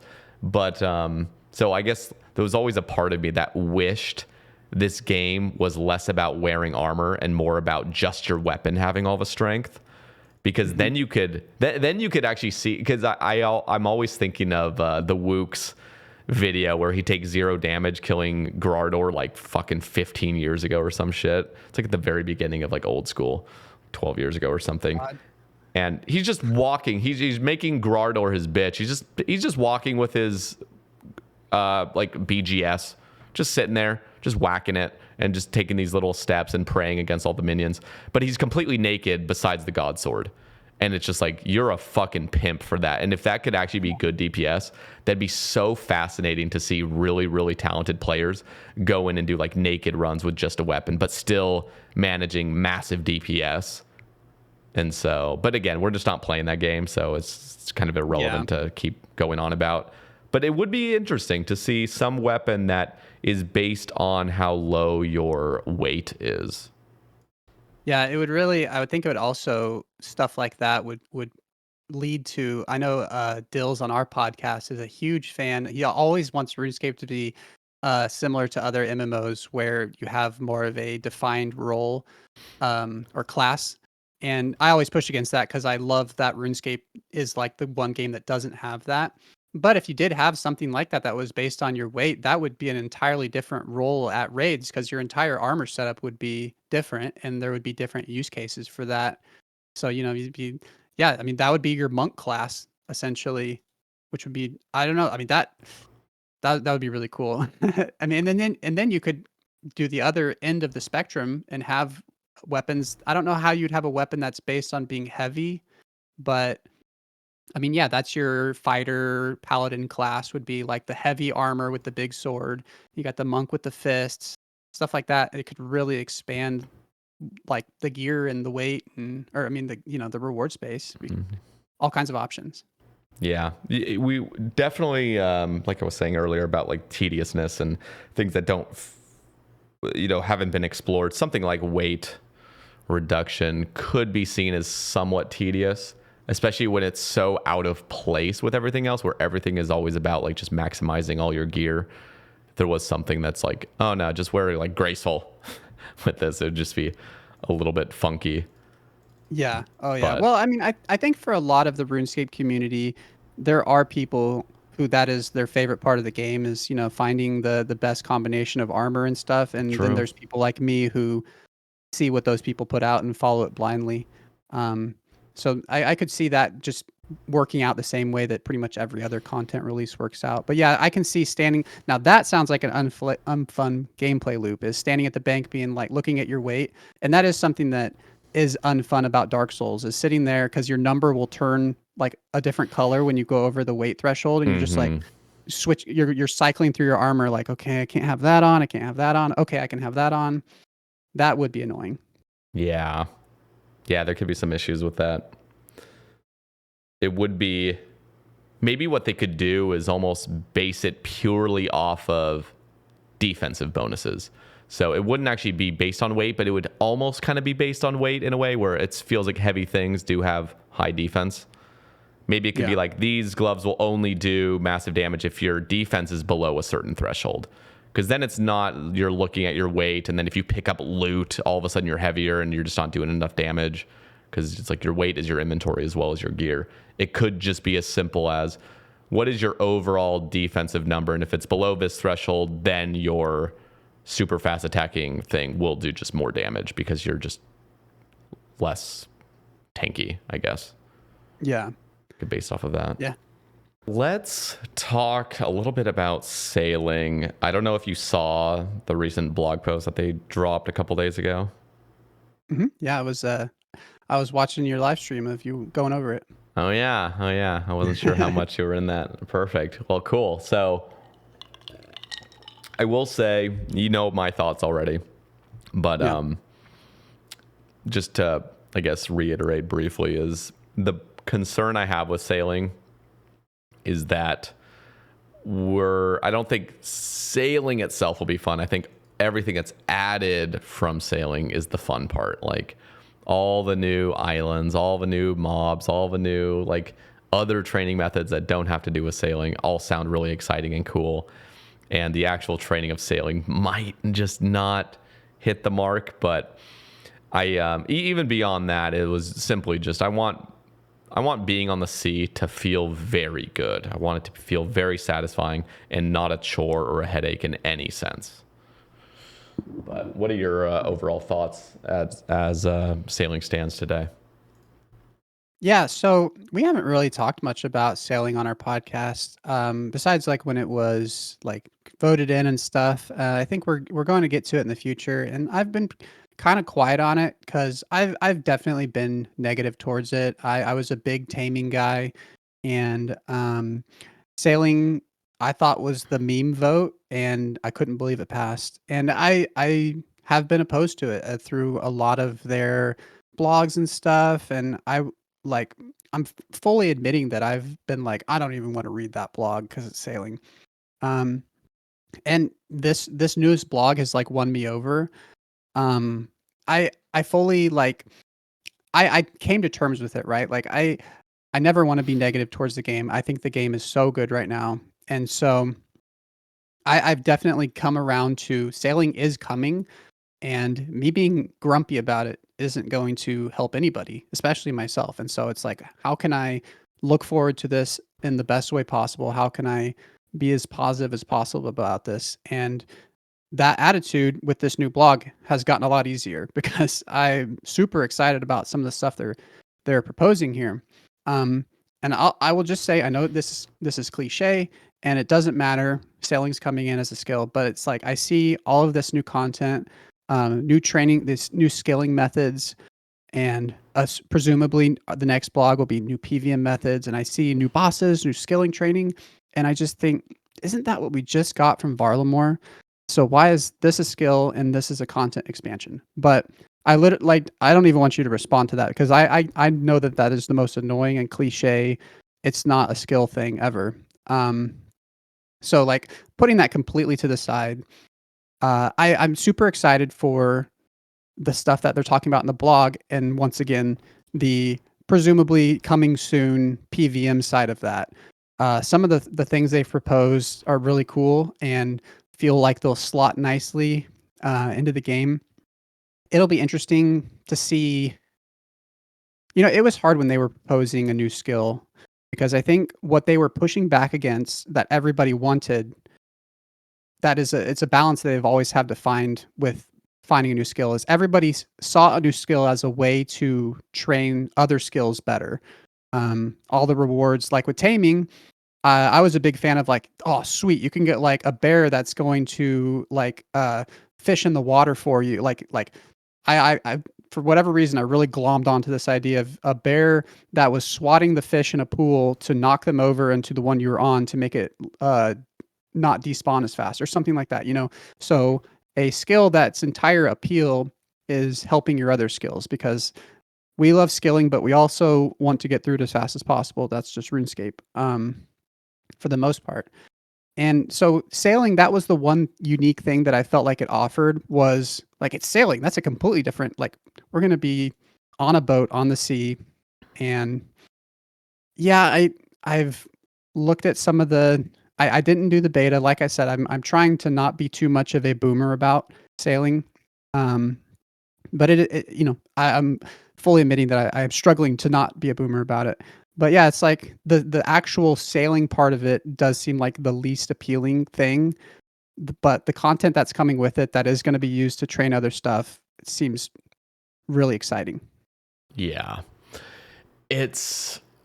I feel like a lot of players are kind of similar. I mean, the beta worlds and stuff are not pulling many numbers. I feel like it's almost just exhausting in a way to just go on there and gotta kind of mess with your settings a little bit. And then you're like, and again, for me, when I tried the alpha, I mean, I got a lot of like grief in my comments of like, isn't this your job to, you know, review this new content? And I'm like, that's not my job, is to play these new pieces of content. I mean, I guess you could argue my work is just like talking about the game, but Jesus, man, it was brutal. Like it was just so brutal going, and first of all, knowing that I'm only going to be able to get to level 30 if I even tried this.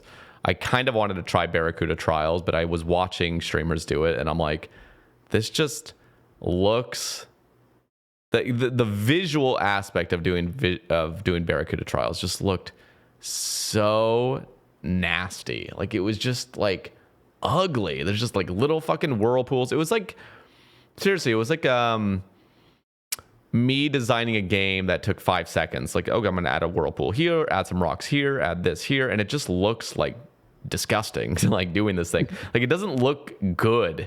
And I understand it's all about like the mechanics and trying to maneuver your boat kind of, but like, and I could see it kind of being fun potentially, you know, if you're just like in a flow state, but just the visual of it. I mean, when you're looking at anything that's sort of similar, like look at Hallowed Sepulchre. Hallowed Sepulchre is a beautiful place that you're running.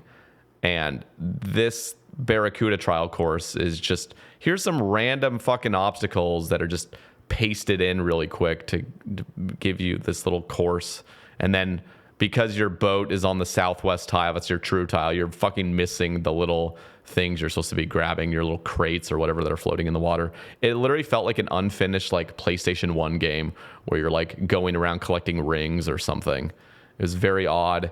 And when I was doing the cargo missions, I am just shitting on it right now. So I want to make it clear, like I'm okay with sailing coming into the game and I'm trying to remain optimistic, but I'm being very transparent about like when I was on the boat, and I've talked about this so many times, if anybody's listened to my content, they know exactly what I'm talking about, but I wanted to get the fuck off the boat immediately. I hated it. I hated being on the boat. It was just like, oh, take this fucking cargo to this place. And I already know I am bored out of my mind. I want to log out. This is so awful.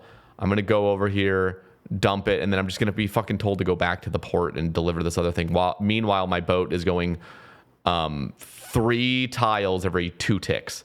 So it's literally slower than a person running on a boat. And you're just floating on a blue carpet. So none of it has any sort of satisfaction to, or gravity to like moving your ship and feeling like you're really hitting like some good speed. No, it's just pretty dog shit. And then the occasional like time where you do trim your sail, you get a boost for 2 seconds and then you're just back to slow speed again. And that, oh my God, I remember honestly, the worst experience was going over to the fucking Wizard's Tower and pulling out my stupid spyglass to look at the Wizard's Tower for no fucking reason. And then the spyglass is not even at the angle that you're looking from it from the boat. It's just a fucking like bird's eye view. I'm like, what the fuck is this? Like, I'm bored out of my mind. I want to log out. I never want to see this again. But again, I saw it as, okay, this is the fucking alpha. Just give it a little bit of grace. It'll be fine. But dear God, it was one of the worst experiences I've had in this game. And I couldn't even, this is me really shitting on it, like how I truly felt. I couldn't shit on it too much because, again, it was an alpha and I was having devs on that were talking about it and stuff. And they were all excited and I didn't want to like, it's just hard. It's hard to nail it. And I don't envy the position of the devs. It's not like I'm saying, oh, they should just do this and it would be perfect. It's like, no, it's fucking hard to balance and stuff. And they're trying to keep it like an old school skill. And I'm just like over here, just bruh, get us on a boat with the boys, have us go to random islands and loot the treasure, kill some mobs, go back on the boat, sail back and get some sailing XP. I don't want to do these cargo missions. I don't want to do these, go to a salvaging area and just sit there like a fucking shooting star and gain trickle XP and then just run these like PlayStation 1 little like sailing versions of Barracuda trials where I'm just going around and trying to collect these rings that are glitchy or crates. Yeah. It almost feels like the best version of sailing is to just go out to these places and do other skills, and those will also give sailing XP along the way, which sounds like from a design standpoint is terrible if you're not actually getting XP for sailing, but it kind of sounds like, I don't know, it sounds like what we want in a way of we don't want to do the actual sailing, we just want to get to the cool places that come from sailing. Yeah.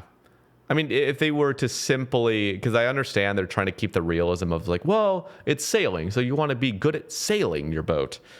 And I'm just over here saying, like, I thought the cool part about sailing was having a boat and having your friends on a boat and going to travel somewhere. If it was if the system was simply kind of like a Slayer sort of system where you go to a port, you've pimped out your ship, you're getting better and better ships the more sailing you get out. But what it is you're going on adventures. And so you go to an adventure person that's on the dock and he says, hey, there's a crazy sea creature around these areas. Go on your boat right now with your boys. Go explore this and bring back the head of this monster. Like, I want it. I'll reward you guys handsomely. So what you do is you just go over there. The only way is to use your ship. You go over, you're with your guys, you set up your cannons, you destroy the sea creature, and then you have to sail back to claim the rewards and claim the XP. And you get sailing XP for that. And then another more simple version would just be, hey, we found this island. Go over to this island, find the resource that we're looking for. And what it takes is exploring these dungeons, looting chests, and potentially mining resources or woodcutting or something, and eventually finding what we're looking for. And then head back with the crew, and you'll get some sailing XP, and you'll get whatever other XP you gained along the way. Something as simple as that, where it's almost just like task-based, and you can bring your boys on. They're not going to be too strict about, oh, well, you can abuse it if you're just going to hop on somebody's boat. Who the fuck cares? I mean, I guess there are people that would care about that, but I'm at the point where, like, bro, you have a fresh slate for a skill. It really doesn't matter, in my opinion, especially with how progressive the game has become, where, like, so much balancing is out of whack. It feels like we are not playing in 2013 where everybody cared about the micro XP of a skill, like, you know, getting too crazy or out of hand. I'm like, bro, just let people have fun on sailing, and let them, if they want to alt and abuse their alts and get their alts to higher sailing, who cares? I just think sailing should just be the fun skill. We should not go back in the caveman days where everything needs to be just masochistic. Yeah, and I think when we recorded together, both of us were very high up on the Slayer task / Hunter rumorification of other skills. So I also vibe with the idea of, yeah, like you could call them discoveries. And I think a really, really early iteration of sailing was like, you know, randomly generated, of just like going to a randomly generated island and accomplishing whatever you find there. Like, you don't know if it'll be, actually, if you had a bank chest or a chest of storage chest on your boat, and then you see that, oh, this is a PVM one, you pull out your PVM gear, or, oh, this is a mining one. Sorry, I'm losing myself in my own pitch here, but all that to say, the discovery portion of sailing, if that was kind of task-based, like you're saying, like so pun intended, on board with that. Because yeah, that I do love that gameplay loop. I know Slayer is a kind of a hit or miss skill for people, but I know we both love that and like the Hunter rumor style. Yeah, I mean, have you at all touched the Fletching minigame? I haven't yet. No, dude, it's good. It's so simplistic. It's got some good flow. There's just very, very little stickiness to it. I think there's just a couple little gripes I have with it, but ultimately everything feels good. There's not too many menus you're kind of going through, losing your mind. It feels very, very natural, and it's got good flow, and it's simple. You just immediately can get into it. And then it's very generous with the fletching XP. I mean, I was doing magic logs. I was trying to be efficient while like fletching and running to the areas, and even while the totems are not fully like rebuilt when you make a loop, you can just sit there and like go to the bank for one inventory and like fletch some more. But I was almost getting 400k fletching XP per hour, just balling out, and very simple. I was not sweating at all. It was just kind of the speed I was going at. And then you get these veil offerings. There's like little stacks of leaves basically that you rummage through, either 1 or 5 at a time, which I love the 5 at a time thing. Like the big searches they've done with like Temperos and Wintertod. The same system is there, and that's where you get all the cool loot. And you get like roots, and you get these rusty arrow tips that can be rummaged through to get dragon arrow tips and rune arrow tips and whatever arrow tips. And then you can get the fletching knife and the spool of bowstrings, which is one of the coolest introductions, or I guess like additions to fletching that they've introduced. And then the Bale of Flax was one of the things I didn't even know they were about to release. But what the Bale of Flax and the spool of bowstrings has allowed you to do is just be able to literally cast string flax spell on lunars, and just run around the game and kind of like gain crafting and magic XP while you're doing that, alongside banking fletching XP for the future, because it just You literally open a bale of flax, and then it drops 25 in your inventory. It seems like there's an issue right now where you absolutely must have 25 additional inventory space, which now forces you to do it limits the activities you can do, because you'll need the rune pouch, you'll need the bale, and then you'll need the spool, and then all you're free to have is the flax. So you can't really be combining it with many activities because it just forces you to not be able to open it. But yeah, if you are just running around the game for whatever and you don't need any other room for anything, you can just be getting passive crafting and magic XP, and then it just all goes back into that spool.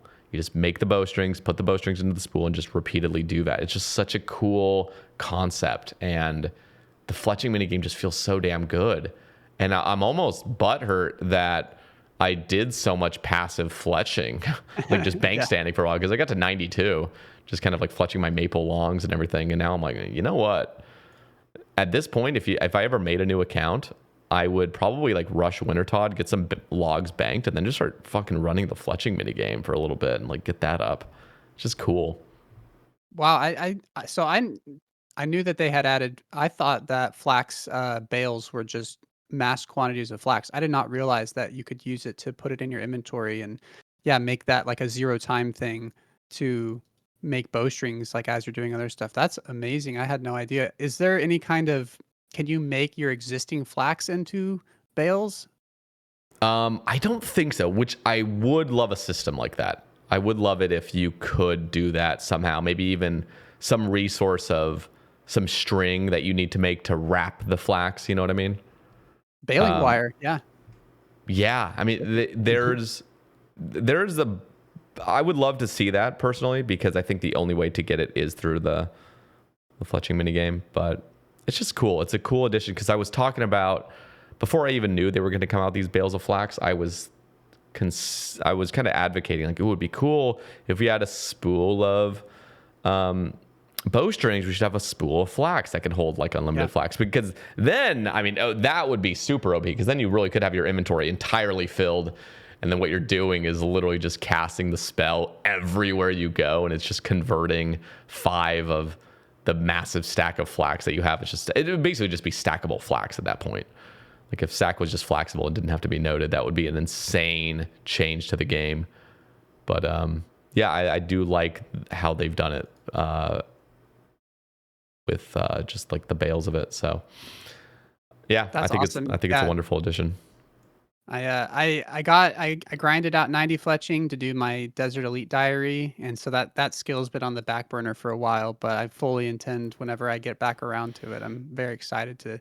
I've heard nothing but good things about honestly everything from Varlamore. You know, there was some of the tweaks with the Delve boss, but like the area as a whole, the gem, the gemstone crab and the I haven't heard much about the Slayer dungeon, but I think that's been well received, and then the fletching minigame especially, it's just been, I mean, home run after home run. Yeah, it's been cool. I'm feeling very optimistic about the game, and one of the coolest parts about being a creator in the space is just seeing the game thriving. And one of the things I absolutely love is like I've been trying to get back on the streaming side of things, and people will just come in and be like, I just love your podcast. I've started at episode 1, moving through. And there's a bunch of like kind of newer players now that, want some sort of content to listen to. And so they're like trying to find content. And there's so many, if you're a new OSRS player, the amount of YouTube series there are to consume, just binge watch, and the amount of podcasts there are, and the amount of everything. It's so exciting to see these kind of like newer players, or maybe even returning players that are coming in and just get to have all this content just backlogged, and seeing people come into my stream and be like, hey, I started your Sae Bae cast episode 1 going forward, and I've just like been hooked on RuneScape. It just gets me so excited as a creator, knowing that there's this huge influx of players that could potentially find some of my content. And I think it's cool just having that kind of timelessness. I mean, you as a podcaster as well, if people discover your guys' podcast, being able to go back in time and listening to like these basically like these time capsules of the game, I think that's just so cool. And like I always think like, 5-10 years down the line, what that's going to look like going back to an old podcast episode and hearing about how the game was back then. If the game keeps growing, it's going to be interesting seeing these new players like, whoa, like an episode from 12 years ago. I wonder what they were thinking back then, because I always loved listening to like those old erudite podcasts. It was like this old like high level Ironman clan, like way back, and they're talking about the potential release of Fossil Island, and they're talking about XP rates of certain things. They're talking about the Sandstone update. That's like, oh, this is so broken and stuff. And it's just funny hearing how they all saw the game. And yeah, it's like the time capsules, and knowing the game is growing rather than shrinking is such a fucking optimistic place to be in for the game. I'm excited. Yeah, it's incredible. Like when I first started listening to the Wilderness podcast, I think it was like 3 or so years ago.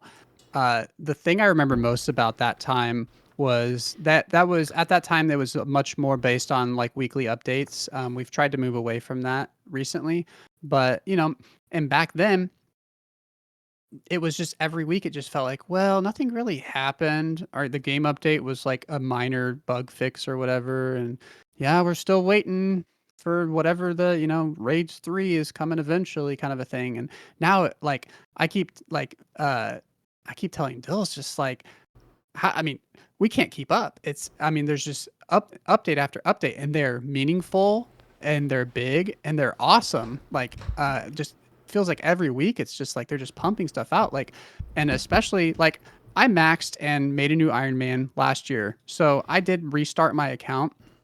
But good God, I play this game so much and I cannot keep up. Like I'm still stuck on Yama trying to get the last Oathplate piece, and I feel like I can't move on to Varlamore. And like a Raxor, like I just finished my halberd there. It's like I can finally kind of check that one off. But the updates are just so fast and so good. It's blowing my mind. And it's like that feeling of it's like it's too good to be true, I guess. And sailing does feel like that big elephant in the room of like, is this where it all goes to shit? I really hope not. And I'm fully on Jagex's side of I have no reason to doubt them at this point. And everything they've released, besides the the actual sailing part, but like with this recent blog, I'm fully on their side and I'm fully rooting for them because I want this game to be amazing. And I've also seen what happens when this game dies over one update. So like, yeah, and they keep proving me wrong is I guess what I'm trying to say. Yeah. Oh, I think, oh, this is the one that's going to be too far. This is going to break the game. Like, I guess like I do feel very, I'm sad about Yama in the sense that I hated that it felt like day one it was, oh, so Bandos and Nex is dead now. I think people have walked back from that, but those are the updates that really hurt, are the ones where it's like, oh, well, this old piece of content is completely dead now, which is why I'm such a big defender of Upgradescape. Because it was like Bandos just tanked and people were saying, oh, Bandos skip, Irons don't have to go to Bandos anymore. And I was like, well, there's still the hilt, and next you still have the ZCB and the Van Braces and stuff. And obviously Torva is still so good, but people like that perception, and perception drives the market. So that made all that stuff tank. But that was the one kind of turd in the punch bowl of Yama. But that Oathplate is so good, and it is really, really good, and I am going to go for it and hopefully not have to go to Next for a while. But, they have done such a good job with these updates of fitting it into the existing content. And RuneScape is just this crazy, weird game where you can go do KQ. You have to do KQ for a diary, and it's the most janky bullshit ever. And then you go to Varlamore and everything is just so clean and smooth. And that's just the DNA of RuneScape. It's insane. Nothing else is like it. And it's this beautiful mess that it's just insane. I can't believe we play this game. That's beautifully said as well. Like it really, we are just playing Patchscape. We've had devs over the years that have come and gone. The game is, it's run. It's community driven, and you have so many boomers and so many new players and so many like more kind of like progressive side that want the game to all get like really standardized and stuff. But you have this push and pull that's so healthy. That's like really trying to keep the roots healthy and nourished, while also really trying to expand the branches as far as we can without like overextending. And it's just so cool how we do have that clunky kind of mess, but they are fixing it up in a good, slow fashion that feels right. I mean, look at Slayer. I mean, they are making some minor just improvements across the board that still feels like it's classic Slayer, but it's just these nice quality of life improvements. And I think, like you said, it's so hard to, I mean, I am a content creator that plays RuneScape every day and talks about it. Like I feel like I'm behind, like massively. Like there's so much shit coming out and I'm like, I can't keep up.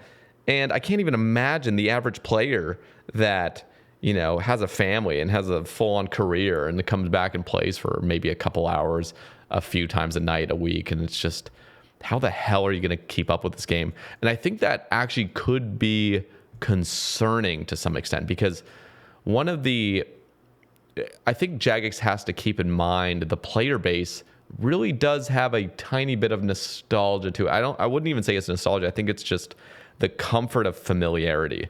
Logging into RuneScape when you do know the game and you do know what you kind of want to do is very comforting to a large number of players. They like that familiarity. And if you change the game too rapidly, that could be seen as overwhelming, and it could actually push people away from the game if too much shit's coming out. I don't think that's a huge concern or anything, but I do think with massive updates such as sailing, you need a huge cool off period of like, okay, let's not introduce anything really, really crazy for a couple of years now, like to really just let it set in, let returning players come in and kind of test the waters. Because if you were to come out with like sailing and then some other really massive like update again that's very foreign, not like a new raid or anything, but even just like a brand new continent again or something, it's just gonna be like too much. And so you do have to like kind of have these cool off periods, I think, to keep it healthy. Yeah, when we did our like 2024 year in review and looking forward to 2025, I said, okay, so sailing, like I want them to just focus on sailing and let's just make 2025 the year that we just breathe, you know, like we don't have any big updates. Everybody can kind of catch up to speed. And oh boy, was I wrong. I'll probably say the same thing about 2026. Like, yeah, I would like, and my biggest concern is that if they were aware of what you're saying about, we're aware that a certain percentage of, let's say 0.05% of players were having this drop off because they are being overwhelmed by the updates and the game just feels too foreign to them. But 2% of our growth is coming because we're having these consistent updates. So the new players outweigh the ones that are leaving. So that's a win for us. And I would be very sad if it got broken down and, you know, kind of in that, you know, from a financial standpoint. But I don't think Jagex is that cynical. Nah.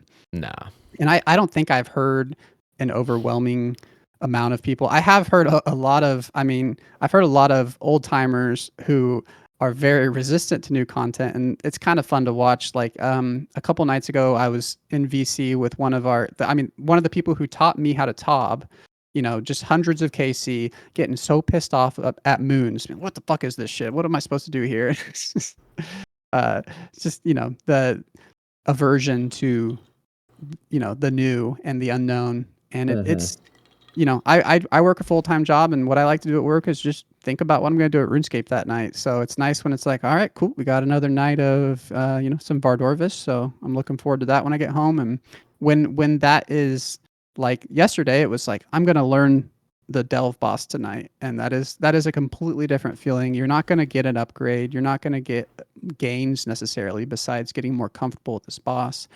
And yeah, you know, planning out your account is another issue of like, you know, you can leave some question marks these days because it's like, well, maybe I'll just wait on this until sailing comes out. Maybe I'll wait on this until the upgrade is coming eventually. Like they're upgrading everything, every aspect of the game. You know, that leads into that whole joke of, you know, the best XP rate is just to wait until they fix something. Yeah, it really is. They're kind of proving that joke true, but I once again, it's just they're doing it in the best way possible. So I can't be hypercritical of them. Yeah, it was so funny actually you mentioned that, like Duke, that simple change of being able to prep 4 kills at Duke.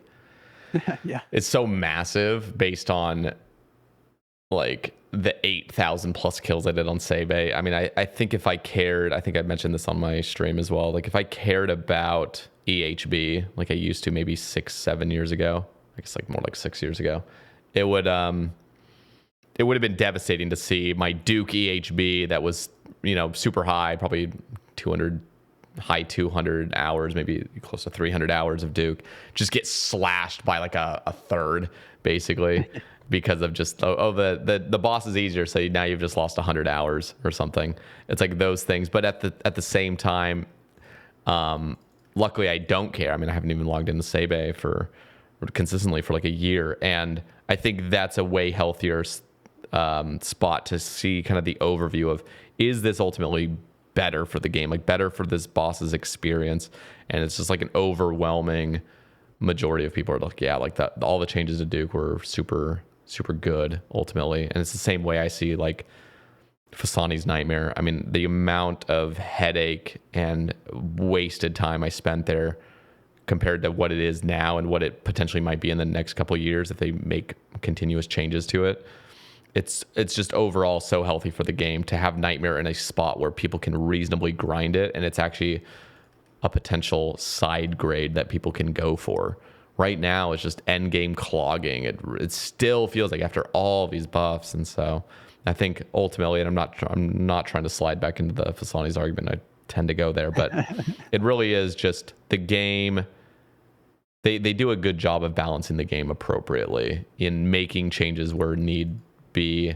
And yes, it will cause devaluation, and obviously the best thing to do is just work a full-time job, keep logged out, and just wait until the game gets so easy. And maybe even at that point they just add microtransactions, and all the full-time work you had, you just buy your full collection. That would be a nightmare, by the way. But yeah, 20 years from now, when the game is maybe on its decline, they'll be like, all right, fucking microtransactions, our player base is now in their 50s, so just fucking we got to milk them for all they're worth before they die.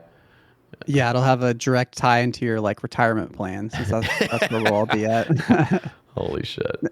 And actually what I was about to say ties in with the 8. Like, you know, most of the people who play this game are 30. Like, we're all adults here, and I think an adult mindset to have about it is, when you start a grind, you just need to accept that if something comes along, you're accepting that you might be doing this in a way that will be made inefficient later. And if that really gets in your head and you can't get over it, then just don't do that grind. But, you know, like I'm doing Herblore right now. Like, maybe they're going to make some kind of weird stackable potions in the future, so I won't have to keep banking them, or whatever the update may be. And I'm just, as of right now, I'm accepting that what the grind I'm doing now is what I'm doing at this, you know, this time and place. And if it gets changed later, then it is what it is. They did it for good reason. They did it for the health of the game. And there's just a lot of IRL, you know, real concerns to keep this game healthy. And there's a lot of in-game things that need to be done to keep this game healthy. And you just, I don't know, it's just standing in the way of progress, putting your head down and just, you know, crossing your arms and being like, nah, you know, we don't need these changes. I totally see where that's coming from. Like, especially, you know, like, you've played this game more consistently throughout the old school time period than I have, and you have much more at risk of being devalued.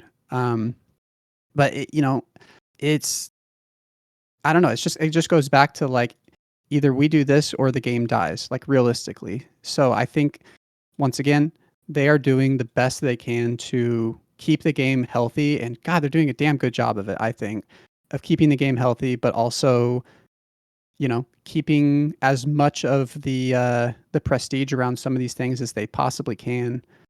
It's just so impossible. But yeah. I keep coming back to, I think they're doing it as best as you could hope for. Yeah, I'm looking forward to the next several years of this game, and it's just so cool to be in the space and content creation. I do. So at the end of our podcast when I was on your podcast a couple months ago, one of the really cool things. I mean, because it was just such a great conversation. I loved it. It was like almost 3 hours or something, and just talking about the game. And then at the end, you're just saying like, like you've been following my content for a while and stuff. And I think one of the things that you had just mentioned off the recording was just like my experience with Mormonism and stuff, and that was kind of relatable to you, because I think, and you'll have to sort of reiterate what you had kind of told me, but it was something about like your family was kind of a family of like pastors, and then you were actually planning on becoming a pastor yourself, and then you kind of like completely had a life course shift.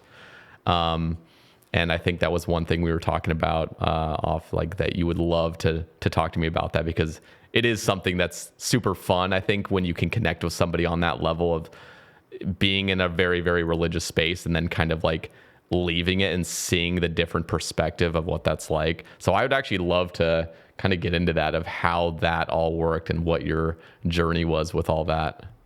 Oh, hell yeah. Yeah, this is one of my favorite topics. And I do have to massive asterisk. If anything I say is construed as attacking you for your religion, I'm not intending any of that. Um, I'll be interested to hear your answer to this in a little bit. But I think coming out of religion, you go through a lot of phases. I mean, it's such a life altering thing if it's as big of a deal to you as it was for me. And you go through these stages. And I was an annoying atheist in the beginning. I would go after people, my parents, my friends, be like, "How can you believe this? You're so stupid," kind of a thing. And I'm past that phase.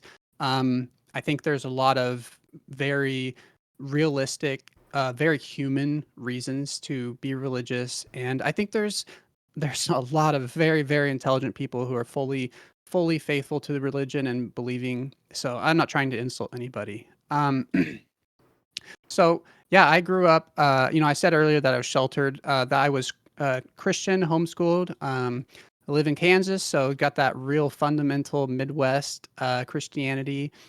It kind of blew my mind. Part of when I deconstructed, came out of religion, was talking to people about my experience, and then being like, "Oh wow, that's way more serious than I had my experience." And we were evangelical, which is usually seen as one of the more kind of, I thought at least, progressive. We like my wife was Baptist, and so like that was always like, oh, the Baptists, those are the crazy ones, those are the super serious ones. And I mean, don't get me started on Catholics and Mormons. Oh my God. But you know, so yeah, I always had a lot of, I was always like a questioning person, and like always I couldn't, I was not the type of person that I couldn't fake it. Like like my relationship with God and all of that stuff, it was always presented in my life, in my household, as the most important thing in your life. It directs every decision we did about everything in life. Um, and so it was the most important thing in my life, and I didn't want to follow that unless I was 100% on board. And so I questioned throughout my whole life, and I mean, just the most sad boy, emo teenager, because it was just so hard. I mean, like it's just, when you're questioning those things, and, you have all these, kind of deep moral things, but you're trying so hard to hang on to that. Um, because obviously the alternative is very, it's just this black hole of despair of what the world without that would be. Um, but yeah, so we went to we went to a big church that spawned a daughter church. So they sent over 100 people from that church into one of the suburbs of where I live, and we bought a warehouse and we made it into our own little church. It was super exciting, just like this, coming from this kind of mega church to just this tight knit community. And I was there from day one when we like wrote prayers on the walls of the church before they sheetrocked it to, like, bless this building, kind of a thing. And, right in the ground level. But yeah, over the years, my older brother became the head pastor there. My dad is one of the elders. My mom is like the head of the children's ministry. So very, very integrated into the community there. And my brother needed me to, or he asked me, because I took piano lessons as a kid, never fell out of it. And he's just floated the idea of me playing bass for the church. And that that is a whole other side thing. But long story short, I fell in love with playing music. I played bass, guitar, drums, piano for church, to the point where when he took over as the head pastor, he was wanting me to lead worship, and be like the worship pastor. And so that was kind of where I was. And so, and it's funny because, it's just, ah, there's just so much there. But like with like leading music and stuff, it's such an emotional thing. And like, it was just these highs and lows of like getting super, what people would say, like on fire for the Lord, through the music and stuff. And, um, listening to other types of music that are not religious and getting that same feeling from those. And so that was like a pain point, questioning area. But I could never get away from all of these questions I had and these problems I had, and I just kept digging deeper and deeper. And the Bible says that, um, to paraphrase, if you search for the Lord with all of your heart, you will find Him, right?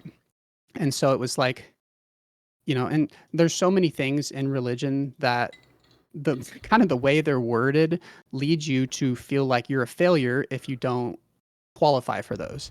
So in that case, if you search for him with all your heart, you'll find him. I wasn't finding him, so I must not be searching hard enough. And so it's just this constant like, depression of just like, I'm not good enough. I'm not trying hard enough, and just going deeper and deeper into trying to find it and stuff. And I remember, when COVID happened, everything kind of shut down. Um, I was at a point where I needed to pull away anyways, and COVID gave me a pretty good reason to. So I stopped leading worship, and me and my wife pulled away from the church. And just a little asterisk as far as my wife goes, she was homeschooled as well. We met through basketball, and grew up Baptist, and so she came over to my church, and so both of us pulled away from the church during COVID, and we just had this like overwhelming sense of finally just this space to breathe, and like to actually think about these things without, because the great thing about church, great for them, is that life is going to happen, doubts are going to come up, but you're going back every week, once at a minimum, twice, 3 times a week if you do a bunch of these extra programs. So you're always reinforcing it every week, and you get refreshed. But breaking away from that and actually just giving an extended period of time to like think about it, it was just like I had kept, like, it started with evolution, right? It was like, okay, well, I fully believe in evolution. So you're like eroding the book of Genesis. And then it starts to be like, okay, a lot of the Old Testament is like tales meant for teaching, but not literal. And so my belief in the Bible just started eroding and eroding to the point where I felt like I didn't believe that over 51% of the Bible was literally true. And so I had this space to breathe, and I finally just said, like, I believe less of this than I do believe. So what if I just give myself a second, just a moment in time, to just believe that I don't believe this, and just sit in that for a second. And I did. And the the Bible describes the Holy Spirit as it's kind of your, like, I always described it as Jiminy Cricket, the like your conscience. And the way that the Holy Spirit is supposed to guide you is He gives you peace. So when you're making the right decision, you'll be at peace about that decision because the Holy Spirit is doing that for you. And for the first time in my life, I felt the Holy Spirit when I just decided to stop believing that He existed. Because I finally felt at peace, like, oh, all those questions, all of that doubting for 25 years of my life just kind of flowed away. And yeah, I kind of never looked back from that. I always have to say when I talk about this, the most amazing part of this, the thing that is the thing I'm most thankful for of anything is that me and my wife came to this conclusion on our own, but at the same time. And that is so, I'm so thankful for that because that is a very common marriage ender if Yeah. one person comes out of religion and the other one doesn't. Um, so that just strengthened our marriage. You know, we were homeschooled, so we got married really young. I'm 30, but we've been married for 9 years. Um, so I, you know, my favorite person in the world, and so grateful for that. But yeah, that was kind of that was kind of how I came out of it. And so that was, I mean, COVID, so 5 years ago, and you know, it's just been a really interesting journey. I'm not gonna I'm not gonna lie. It is there. You do jump off of a cliff into a black hole of despair when you leave religion. It is at least the first phase is life is now meaningless. I'm not the main character anymore. There really is no reason to be alive, and you get through that in a sense. It's kind of something you have to learn to live with if you believe that way. But um, yeah, that's kind of the overview. Sorry, I got it. No, this is great. I love hearing because it's very similar to my experience as well to like some degree. I am curious though, like with that first kind of grieving part when because you had already been married for a few years into that. And I just wonder, was there because I feel like when people because for me leaving religion, it was really quite in quick succession, but it felt like in the moment I was going through a phase of like maybe Mormonism isn't true, but maybe Christianity is still true, or like because I just remember feeling more peace about like Jesus than all of these weird rules and stuff with Mormonism. I think when I was first kind of questioning, it felt like there was like a few different camps I could kind of like lean into. It was like just go full atheist or just kind of become sort of like spiritual, and maybe there's some pearls of wisdom here that I should still keep around, and maybe remaining somewhat distant but still kind of have that Christian framework was a good like middle ground.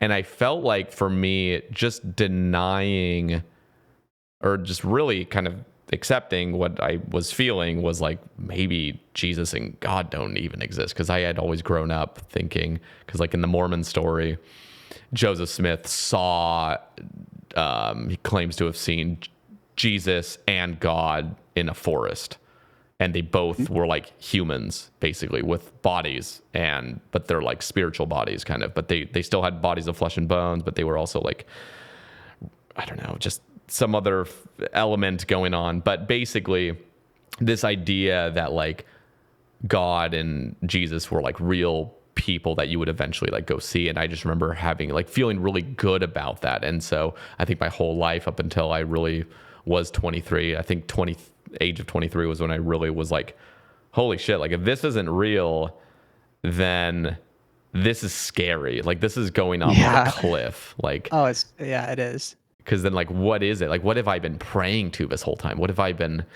But, like, it wasn't even... Because I feel like for a lot of people, when they come to these sort of conclusions, they have, like, their quarter life crisis of, like, questioning their faith that they grew up in. It can be quite stressful, and I feel like a lot of people will instead kind of dig their heels more into it and just stop questioning, like, because it truly is.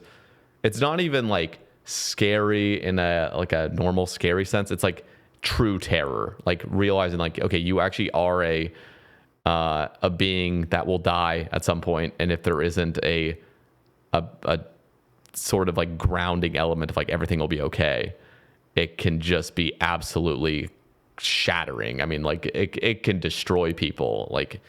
And I think it always, for vast majority of people, it will be a brief thing of just absolute immense grief. Because for me, I mean, I was like deeply depressed thinking about it. Oh. I would get like this element of freedom, I think, this element of like liberation from it all. But then it would seep into this existential terror of like, holy shit, like this is this is more than scary. Like, this is a real thing. Like, I will die one day, and what's going to happen if I don't believe this? And I think for me, it was even tougher because the Mormon sort of script that we had always said was like, anybody that leaves the church, they're doing it because they were kind of like, not like destined to be that way, but they were kind of like just not spiritually strong enough, and they wanted to sin, and they're going to suffer for what they've decided to do, which is like, they're going to get into drugs and alcohol, and they're going to commit suicide, or their marriage will fail, or they'll never find love, like real love or real peace. And it was all these scare tactics that if you ever leave, you will be suffering in like the worst way imaginable, and you won't even recognize it. Because that's the other story to it, was like, you'll leave and you'll lose the spirit, you'll feel this initial freedom of like having left and be like, yeah, I can sin, because that's what they would always say, like, you can now do whatever you want with no rules, but ultimately you will come to know that your life has gone off a cliff, and it'll be too late when you finally recognize, like, you'll be too in deep in this the world of, just like I don't know, hedonism, you know what I mean? Right. And I feel like all those scare tactics, all of those fears were really working on me. Like, it was, it was hell to think about, because I would feel these elements of liberation, but then my mind was like, what if this is just Satan giving you this feeling of freedom, but ultimately you're going to end up just really suffering because of all this. Yeah, it like I was talking about with the phases, you have that initial phase of when you discover it, like I feel like the next step after the plunging despair is like betrayal, I guess. And part of betrayal is that I want to tell everybody what I believe now, because if I put it to them in the way that worked for me, then it'll work for them. And so that's where you could become, that is the annoying atheist phase. And that's where you're just like, I can't believe, like, it's a bunch of sheep, and I have discovered the true answer, and I want to tell everybody and change them, and then because humanity can only we can only reach like a utopia of humanity if we can get away from religion, because it's causing all these problems. And then like once you get take some time with that and get a little more clarity, you're like, man, I miss when I believed this stuff, because despite all of the sadness and depression of trying to figure it out and feeling like I wasn't good enough, like, man, I really wish I miss feeling like I was going to go somewhere when I died. And so then I kind of come around to like, I'm just not going to touch it. Like, I love talking about it. And when like with what you've invited me to talk about it, so I love talking about it, but like not going after people anymore, not thinking of them as sheep and like they're stupid and I'm right. And that's really hard, especially like I don't want to touch politics with a 10-foot stick right now. But when those beliefs do, affect the political decisions that people are making, it's extra hard to not try to intervene with that. And I always thought Mormons got they kind of drew the short straw as far as like people get really uptight if you start hating on Christians, but like it's free game on Mormons, like South Park, and then like everybody repeating the South Park stuff, and like it's totally fine to say that Mormons are like the stupidest people ever. Like people will openly say that without any kind of pushback. But I feel like that's unfair, because Mormonism is based on somebody saying that they had a vision from God and they wrote it down and it's part of the Bible, which is pretty much like every other book of the Bible is somebody, a prophet, saying that they had a vision and that these are the new and improved teachings of the Lord. And there's a valid argument to be made that, yeah, maybe Joseph Smith's credibility was much lower than those people, but from a theoretical standpoint, he has just as much freedom to, or there's just as much likelihood that he was visited by God with God's new and improved set of ways to live your life as those other people. So I don't know. I feel bad for Mormons because they kind of get they kind of get bullied a little bit by the other religions. I wouldn't even feel bad because we had such a massive like sort of superiority complex of like, oh yeah, well, it doesn't matter what anybody says because we have the truth and everyone else is just actually doesn't have the full truth. And so they we'll laughing later. yeah, no, it really was that. It was the idea that like we have all the truth because we had Joseph Smith, the final like prophet that's going to come before the second coming of Jesus, and everybody else just has like a half truth. And so what's going to end up happening is they'll either have to accept Mormonism when they die if they never heard about it here, but if they reject it here, they're just going to not have as much heaven as we will, because there was like 3 degrees of heaven, basically 3 kingdoms of heaven with multiple like degrees in some of them. And anybody that was just basic Christian, they're just going to go to like the middle kingdom. But what was really funny, there's like this graphic. I've brought this up a few times when I've talked about Mormonism on stream. There's this classic graphic. In fact, I'll just find it really quick. I just looked up OSRS. Oh my God, I need to stop doing that. Let me see. While you're searching for that, I just want to share really quick something I cannot stop laughing about. Was for some reason in our Discord the other day, somebody mentioned Richard Nixon, and Dills posted a screenshot and said, "What is wrong with me?" And he had typed in like Richard Nixon OSRS. It's so bad. So here is I'm gonna link you this as well. I'm gonna pull this up on stream. So basically, this is a graphic that we actually used to see. Oh wow, I've never seen this before. So and again, any sort of there's always gaslighting involved. So if you ever try to say this is like, I used to believe this, then any person that's still a true believer will be like, oh, you had it all wrong. You know, you're misinterpreting it. God is all love. You know, that's always the gaslighting that'll happen. They'll have explicit doctrine of, you know, you will burn in hell for doing this. And then there's always a way out for the religious, which is just like, oh, well, you know, God is ultimately all love and he'll understand, you know, it'll be fine. I'm like, why the fuck are we teaching all these messed up things and like literally abusing children emotionally from all this like trauma of it's just like a burning in hell and the sinners and just these absolute mass genocides that are recorded in great detail about just like, holy fuck.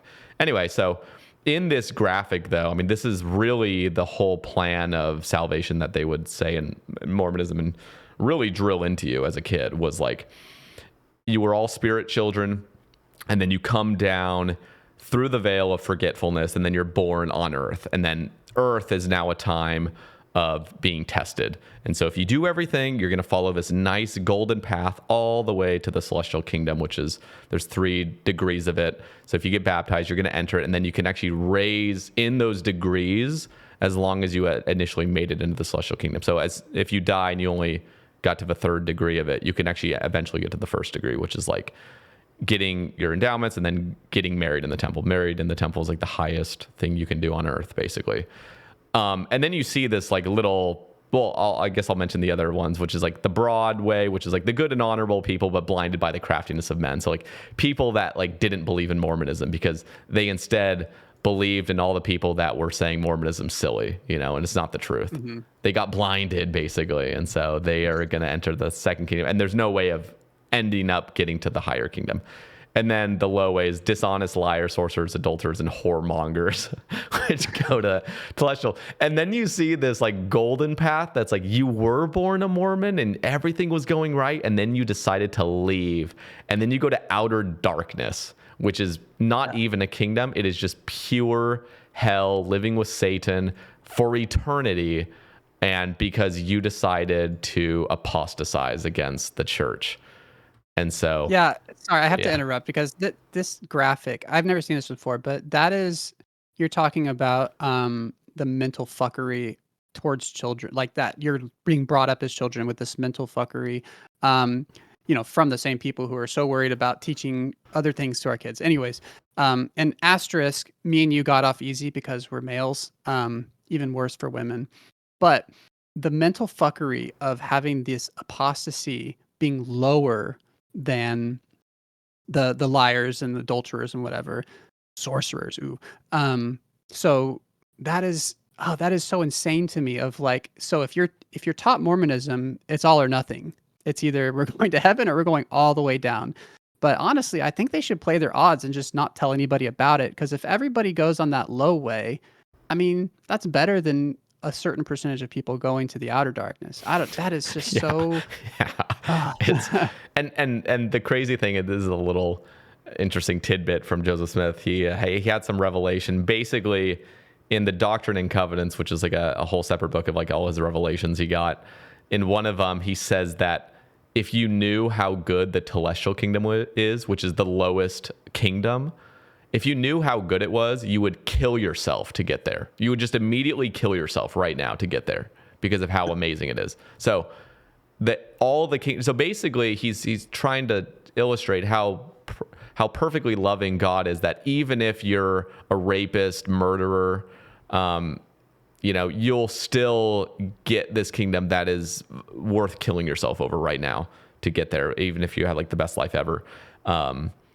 And so that means how much better it will be to be in in like the higher kingdoms. It'll just be exponentially better. So it's like impossible to comprehend, basically. But then you just have outer darkness, which is just pure torture for eternity. So it really is like, and this is the kind of, I mean, I've browsed so many like online discussion boards of people talking about their experiences in the church, and the amount of times I would see people talk about their baptism, which in Mormonism you get baptized at 8. That's like the age of accountability. There's people saying that when they were 7 years old, about to turn 8, they genuinely were thinking of killing themselves because they realized if they killed themselves before they were 8 years old, they could immediately go to heaven and everything's fine. Because in Mormonism, if you never reach the age of 8, you'll immediately get the celestial kingdom because you were perfect basically until you turned 8. And the amount of stories of children, I mean, literally 7-year-olds thinking about killing themselves is shocking. Like it's disgusting and it's evil to think of children like that are thinking that way.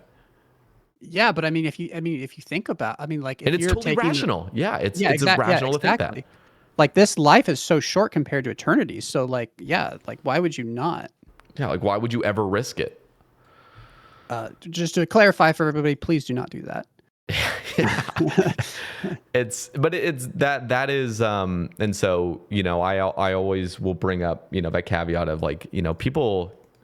I'm fully on board with the freedom to believe whatever you want. I think that's just completely like a necessity. I think it's a human right to just be able to believe freely what you want. But at the same time, I will not shy away from being very honest about how I see Mormonism, which is at the root, I see it as just evil. Like there's a root of evil to teaching children evil fairy tales that truly can traumatize and truly can negatively affect your quality of life on the one life you do have.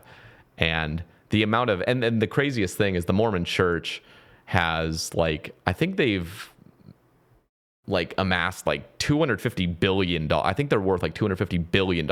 They make like, I think it's close to like $9 billion annually just from tithing, because there's like a law that you need to pay 10% of everything that you make, basically.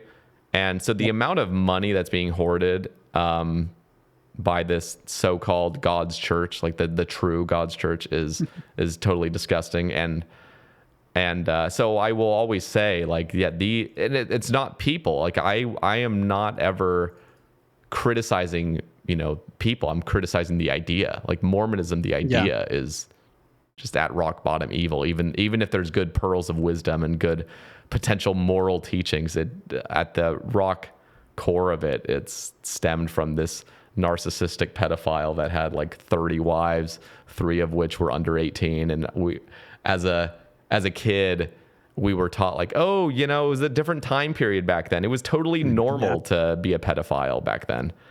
Yeah. It's absolutely disgusting how like, these weird rhetorics that we were like basically drilled into our brains as kids to think it was totally fine and normal to be that way. Anyway. And it leads to such a, like, you know, a lot of people who've left religion relate very strongly to the Truman Show or the Matrix, because that feeling of coming out of it and just like everything is backwards from what it's just taught to you at such a young age, and it's so fundamental to everything that you do. And I still get people telling me, they'll be like, "You're a good person," and I think that's because of your Christian fundamentals, even though you've left that. And that fucks with my head, because I'm like, maybe that's like, I have had a lot of debates with people. I truly believe that that our like moral system, that, you know, people say that, you know, religion, whatever downsides, it gives us a strong moral code, and I fully believe that that can be achieved without religion, just through like you know, logically thinking like, I don't want to kill somebody because I don't want somebody to kill me. You know, essentially, yes, it's the golden rule, and yes, that came from Jesus, but it's still a universal human code that we can come to naturally. But like, it is like, I don't know, like, is me being polite to people, is me like being loving to people in the way I conduct myself, is that all carryovers from like this religious standpoint? Yeah, I mean, probably. But is all the downsides, the existential dread and the like feeling of betrayal and the feeling like I can't look my parents in the eye because they think I'm gonna be tortured for eternity and they're okay with that? Is that worth it? That like I'm a nicer person? I don't know. Maybe I feel like we could accomplish that without all that extra baggage. And if we did decide that, you know, we want religion to be a part of our community, could we wait until people are, I don't know, 18 to teach it to them? Yeah, I'm fully in agreement as well. Like, just to see religions as they're just ideas. I mean, everything, they're all stories. They're idea. Everything in your life, though, is a story or an idea. Like, yeah.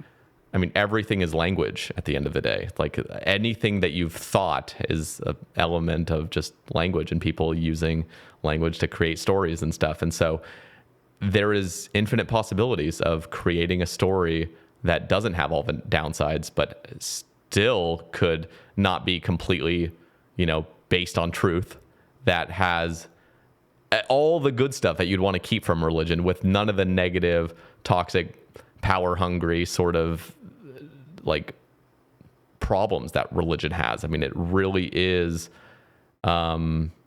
it's so unhealthy for society in so many ways to be religiously enslaved, like with these ideologies that are very much like putting you in a slavish position. Ultimately, I mean, you in a lot of, and this is a very like simplistic view of, you know, a lot of like kind of monotheistic religions, but it really does treat you as like a slave, in a way where you do have a master, and your master is God and he controls you. And so you can never disobey your master. And it's just a very weird thing where if you grow up in it, it's really hard to even unchain yourself from that way of thinking that you need to be ruled all the time, you know? And it's almost like terror. It's almost terrifying to like leave that kind of like the chains, you know, to unshackle yourself, because you feel comfort in being chained up. Like, and so I think, just going back to the ideas, though, I mean, you could easily come out with, even if it was Mormonism, because like I have a friend that has come down, and he also left the church, or like the Mormon church, and we grew up together as Mormons, and we both fully admit, like, it was great having a community of people that you could have activities with and go to potlucks with and have all these fun barbecues with and going to church and meeting up and stuff. And you can have all of that. You could even have some of the superstitious beliefs, but just get rid of the idea of hell. Like, seriously, like for me, it's like if you were to just take away from Mormonism the idea that hell even exists in the first place, that would instantly improve the religion massively. It just would. As soon as you get rid of that doctrine of like eternal hell, Like, it just instantaneously, the religion becomes much better in so many ways, like psychologically. And Yeah. so, and then you just can just nitpick little other things that are just completely nonsensical. So it really is just ultimately ideas. And so it's not like, oh, we all just have to be these rationalist freaks that, you know, can only believe in what's actually true. I mean, you can still tell yourself a story. We're humans. Like, stories lead us. I mean, they are everything. Like, the whole world is built on stories. Every single thing that we see is a story that we've told ourselves about it. And so you can have these stories, but just create a better story. Like, that's what ultimately needs to, and what's so crazy is the world is literally designed by humans. Like, there doesn't have to be a certain structure to our planet. I mean, we have ultimate freedom to change the story. And I think that's like the really, in my most like profound moments where, like you were saying, like you felt the spirit for the first time.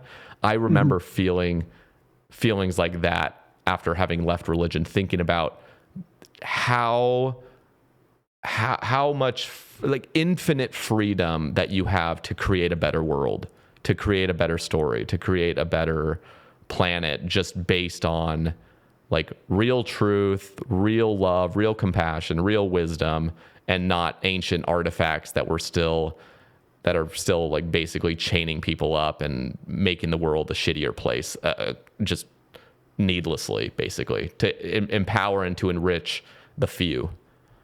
Yeah, and that was one of the craziest things that I wouldn't have seen coming from when I left religion was, kind of rebuilding the way I see the world from the ground up, and seeing, every human as equal to not having chosen the circumstances that they were brought into this world, and equally as entitled to happiness as every other person. And even going one step further than, like, human beings are just a different assortment of atoms, in the same way that this desk in front of me is, or my dog is. They're just this different assortment of the same building blocks of life.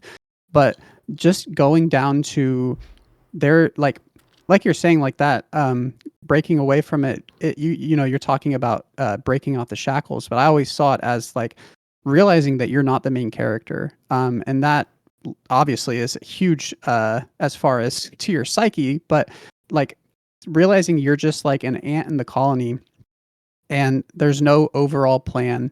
And the way that changes how you see the world, how you see other people of, races, sexuality, all that kind of stuff. And as those people didn't choose to be born the way or the place or the time that they were any more than you did. And how can we make this the best for everybody who unanimously did not choose the way that the world that they were born into? As opposed to how much of, when you're in religion, how much of your day-to-day beliefs and the way you see the world is based on, okay, well, this had to be put here for a specific reason. It's on us to figure out why. But it's like it's this puzzle you have to unravel, as opposed to like, okay, this is the situation we're in, and let's just take that, accept that, and how can we organize into the best way possible that works the best for everybody, which is a very different world than the one we live in. And yeah, it does, like I said, I'm not trying to say that religion should be ended by like legal means or anything, but it is always has this major roadblock of the people who are, kind of living in the past, I guess, of like, well, there's a reason for this to be happening. It's like, no, there's not a reason. This is happening because of decisions that humans made. There's no narrator that is leading us to this ultimate goal. It's just, we're here today, and tomorrow's tomorrow. And we're not in like the third act of the movie or anything. This isn't this grand narrative that someone is weaving together with billions and billions of souls. It's just life, and we just have to take it as it comes and find what's best for everybody. Yeah, it's a huge pill to swallow initially leaving. and again, it's like there's no need to like abolish religion. It's really just about spreading good, truthful ideas. Like that's really what it is. It's like and things that'll genuinely impact people's lives. Because if you're just trying to bash people's belief systems with no alternative, or not even no alternative, but just to bash instead of lifting people up and realizing enlightenment values and like how, you know, potentially beneficial your life will be without these, you know, chains that you've been wearing. It's just like there's so much more freedom, there's so much more authenticity and compassion that can come from leaving a religious system. And I think, you know, what really helped me to see that was just like really enlightened, you know, people that were talking about that kind of stuff. Like I know Christopher Hitchens and like Sam Harris like really helped me initially leaving, just because they're so articulate. They're so good at, because it was so easy for me to get really enthralled in a certain narrative that a religious speaker would have. I mean, because I grew up listening to these general conferences of the church, and it was just these powerful leaders in the church that would basically have a very crafty, scripted message really about fear. It was always about fear. It was just, how can we keep you in this system for as long as possible? And the tactics, and I've read so many cult books at this point of seeing what tactics are used. And when you look back at these conference talks, every single bit of it is fear-based. It's all fear-based. To keep you in with Mormonism. It's shocking. It's like, holy fuck, this is so bad to listen to. It's such a bad like space to be in. It's just completely suffocating when you've left it and now you're seeing it with fresh eyes. It's a suffocating form of speaking to people. And what was so liberating is hearing very, very intelligent people that could show you what is wrong with their message, because it's very easy to just get sucked into this fear-based messaging that can really just keep you down. And then I think having people with the words, clear enough words, a clear enough sort of message that cuts through all that nonsense was very, very helpful for me. And it has genuinely brought like a lot more sort of light into my life of just recognizing the darkness that can happen by messages that sound true but are not true. Like, you need that truth to cut through this stuff that appears to be truthful, but it just isn't, because conference talks very much seem like truth because of the way they're so confident speaking, but everything is about fear and keeping you in it. It's really scary. So I think the best antidote to, like, you know, these kind of like fear-based, high control religious groups is really just cutting through it with real truth. And that's the way to do it, rather than just like telling you how wrong you are about, you know, in Mormonism, it's all about like polygamy. Like, what's wrong with polygamy? It's like we're cutting into this nitty gritty when you can just see the overall perspective of like, this is a bad system to believe in, and it's rooted in evil. Like, it's just not healthy for a human mind to be sucked into this sort of cult. Yeah, and it's so hard because, like I've said multiple times, like from people on the other side, like, you do have to be patient with people like us, because there is that phase where you're just so blindsided by how you, in your opinion, how wrong you were taught and brought up, and you have that bitterness, you have that anger, and you also have like a good desire to change other people. And yeah, you do have to. I do have to ask for patience from people who still believe that. Sometimes I do get very emphatic about it, because it is, to me, like I've been lied to my whole life, and I do get very excited. I don't speak in the most graceful, you know, terms. But if you think about it from my perspective, it's like, yeah, this is, I mean, it's like I just got stabbed in the back, and then I'm turning around and having a calm conversation with the person who did that to me. It's hard to do, but you know, it is on us as people to, have as much love and empathy towards those people as we can, because that, like you're saying, that's the way to have those conversations, and to find, if not bring them over to our side, find a good middle ground so we can all coexist by, trying to be as articulate as possible. But you know, that's hard. not everybody is super articulate. So at the bare minimum, having love and empathy when you do talk about these things to people. And honestly, at the end of the day, also just don't talk to people who don't care or don't have any intention of changing their opinion. That goes for religion and politics. Just don't waste your time. For a lot of people, it's going to be your parents. Like, I'm not trying to convert my parents. It's not going to happen, and it's just going to be hurtful for everybody involved. Yeah. So just, as much as it sucks to just avoid it, that's going to be much more beneficial for the long term than being on this war path of everybody's wrong and I'm going to show you, I'm going to own you with facts and logic. Yeah, it's not the way. And but I will say, I mean, I think I was even talking about this years back of, I do wish, and this is the reason I don't bring it up. I'll bring it up if like for you, like we're both interested in this kind of discussion. I love having it. Mm-hmm. Like I love talking about it because ultimately what got me out was people having conversations like this, like people talking about it. Because with me, I had friends in high school that thought Mormonism was completely silly, but instead of ever saying anything about it or trying to in any way lovingly show me some sort of points of, hey, like, have you ever considered this? Like, have you ever considered maybe this isn't right or something, or maybe, this is a weird belief system you're in? It was always out of respect that nobody ever pushed back, because there was too much respect given to religion, too much like, oh, okay, like I do not by any means want to offend you.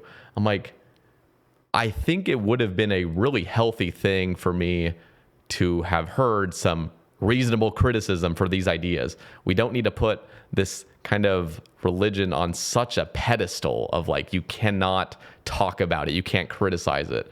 It's like, it's just an idea like anything else. It's just got like some higher elements of it that are genuinely damaging, of like, the kind of like mystical, divine part of it that can see like, oh, don't disrespect it. But man, I do imagine my life would have been way different had my close friends been willing to have those discussions with me, because I knew I had some friends that thought my religion was completely silly, but they did it out of respect to never bring it up even once, to have me question anything.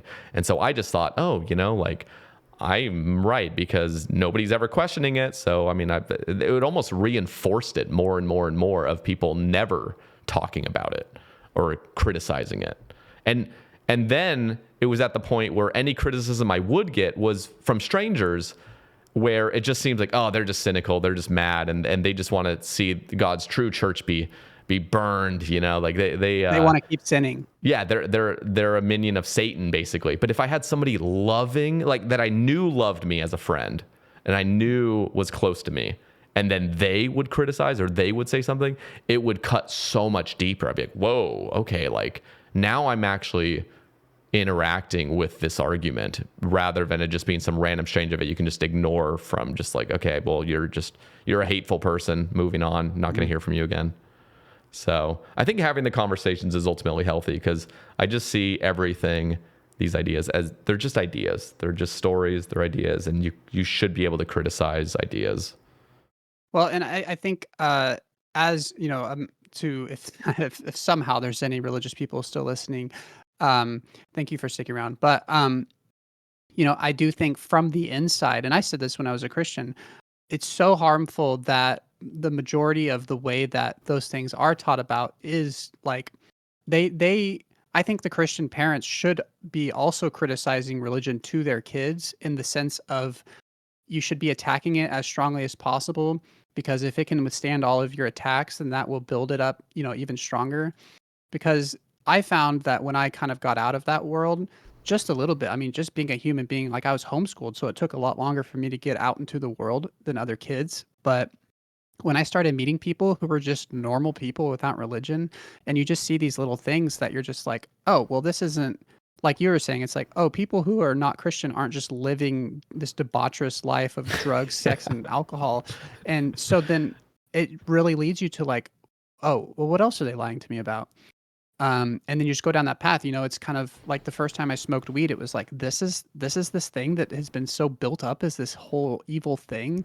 Like, this is like not a big deal. This is like nothing. And so I think if you were to have those conversations with your kid early on, like as a Christian, if you were to challenge your kid's beliefs and um, to actually engage with that honestly, to push them to have like a defense for that stuff and to actually be prepared for the actual world that we live in, it would be so much more beneficial for the longevity of, your child's religion and their belief. But I worry that if I think they worry that if they were to do that, they wouldn't have answers for the questions that would come up. And so it's kind of, you're kind of incentivizing ignorance from that point. Yeah. Yeah, it's just interesting. Because I have like my family still, my parents are still active in the church, and I've talked so much to like both my parents about where I stand and stuff, and it really does just feel like the leaning in more. I mean, my dad works for the church, so like his income's tied to it, and his friend groups are all tied to it, and it's just his whole life is wrapped around it. So it's not as easy as it was for me, and it was very difficult for me still. But like I didn't have my whole everything tied to this sort of system. It was a lot more convenient for me to dip. And then like it's interesting because like my older brother has left it, but he's still like kind of a religious apologist. But then I have my sister who's like very much on my level, and we can talk. And she married a guy that also was Mormon, and me and him are like best friends, my brother-in-law, and he's just wonderful because we can just openly talk about these kind of things. And then I have my little brother who's still kind of active, and he's trying to like stick with it. So it's interesting. I have like this whole like kind of gradient of in my immediate family of like where we all stand with it. Yeah. But it is interesting seeing how people, I don't know.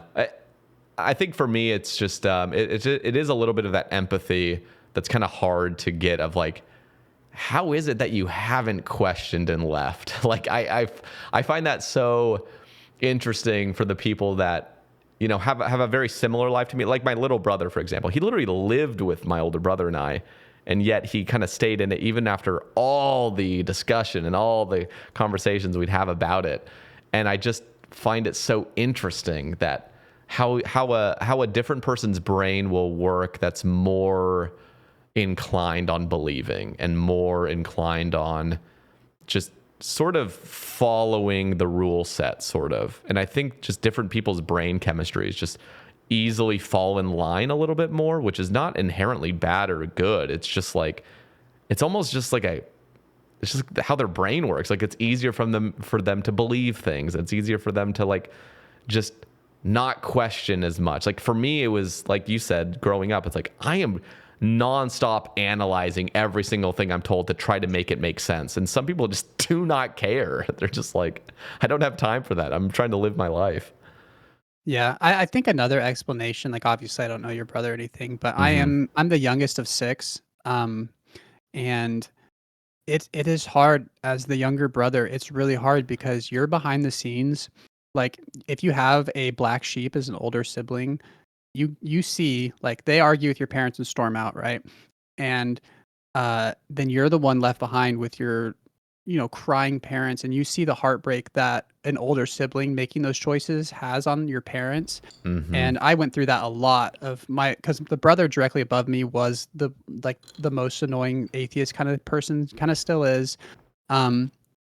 And that was because he left religion at he came to those conclusions at like 14 years old. And so he was still fully like trapped in the house kind of a thing.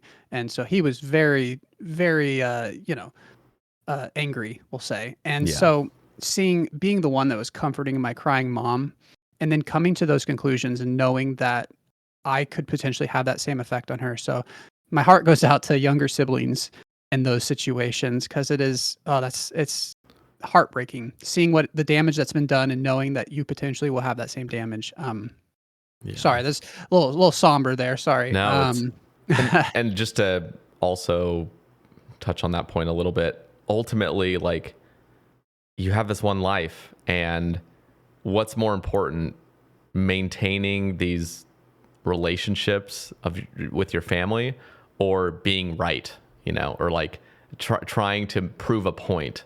Because I feel like, after my like kind of angry or atheist phase, it really was just, my parents are going to pass away one day, and I want to love them unconditionally, no matter what they think or believe. I mean, I don't think that ever really was a question, but I remember that being very high on the priority list, to try to convince them or try to get them to see how I see the world. And ultimately, when you just see like time is of the essence, like you have this one life, like what are you going to spend your time doing? Trying to convince somebody that you could spend time developing a more loving relationship with.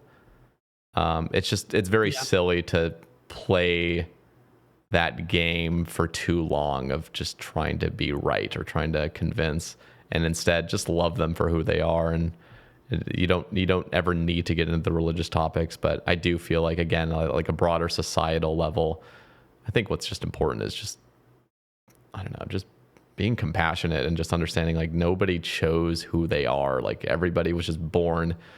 Nobody's choosing where they're born, how they're born, the language they speak, the circumstances they have, the family they have, the environment.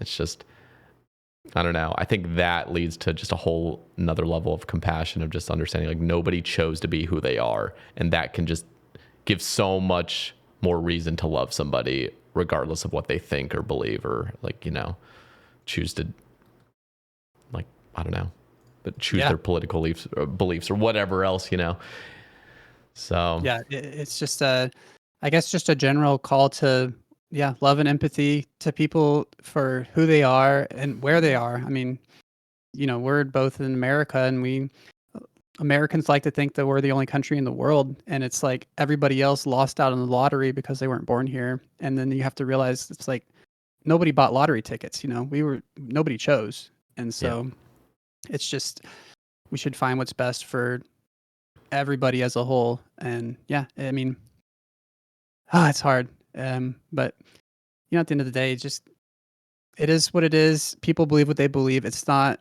luckily now for both of us, we aren't a part of the a belief system that tells us that we need to push our beliefs. I mean, I was evangelical, which it's literally in the name, to convert as many people as possible. So it's like, it isn't on us at all to change other people's minds. It's kind of a natural outpouring of wanting what's better for people that will come out, but it isn't demanded of us to change anybody. Spent 2 years on a mission trying to convert people, so I get it. Mormonism is very much a missionary faith. Well, I always love talking about this kind of stuff. I'm glad we could touch on it, because it is part of, I sprinkle it into some Sae Bae casts, a little bit of my Mormon history and just a little bit of religion. We didn't get into any psychedelics. I actually am curious, I guess. Have you ever done psychedelics? It sounds like you smoked weed.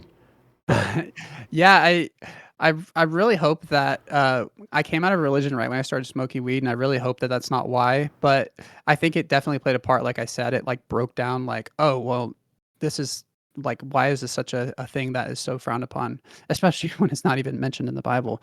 But that's about as far as I've ever gone.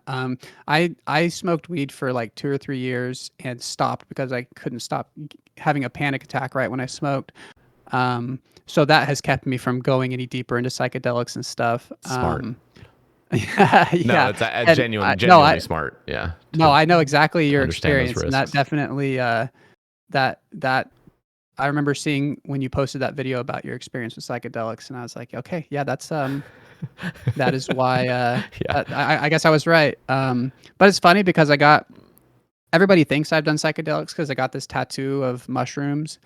But for me, what that meant was the idea of mushrooms are this thing that grows from death. And it's, once again, kind of that, not to go back into the whole conversation, but just briefly, like the idea that there's no such thing as death. It's just a realignment of atoms, in the sense of like, when something dies, the atoms don't go away. They change into another form. And, mushrooms, a lot of time, they grow from dead things. And so That was what that tattoo meant to me. But everybody sees mushrooms on my forearm and they're like, oh yeah. Like I've never actually tried it before.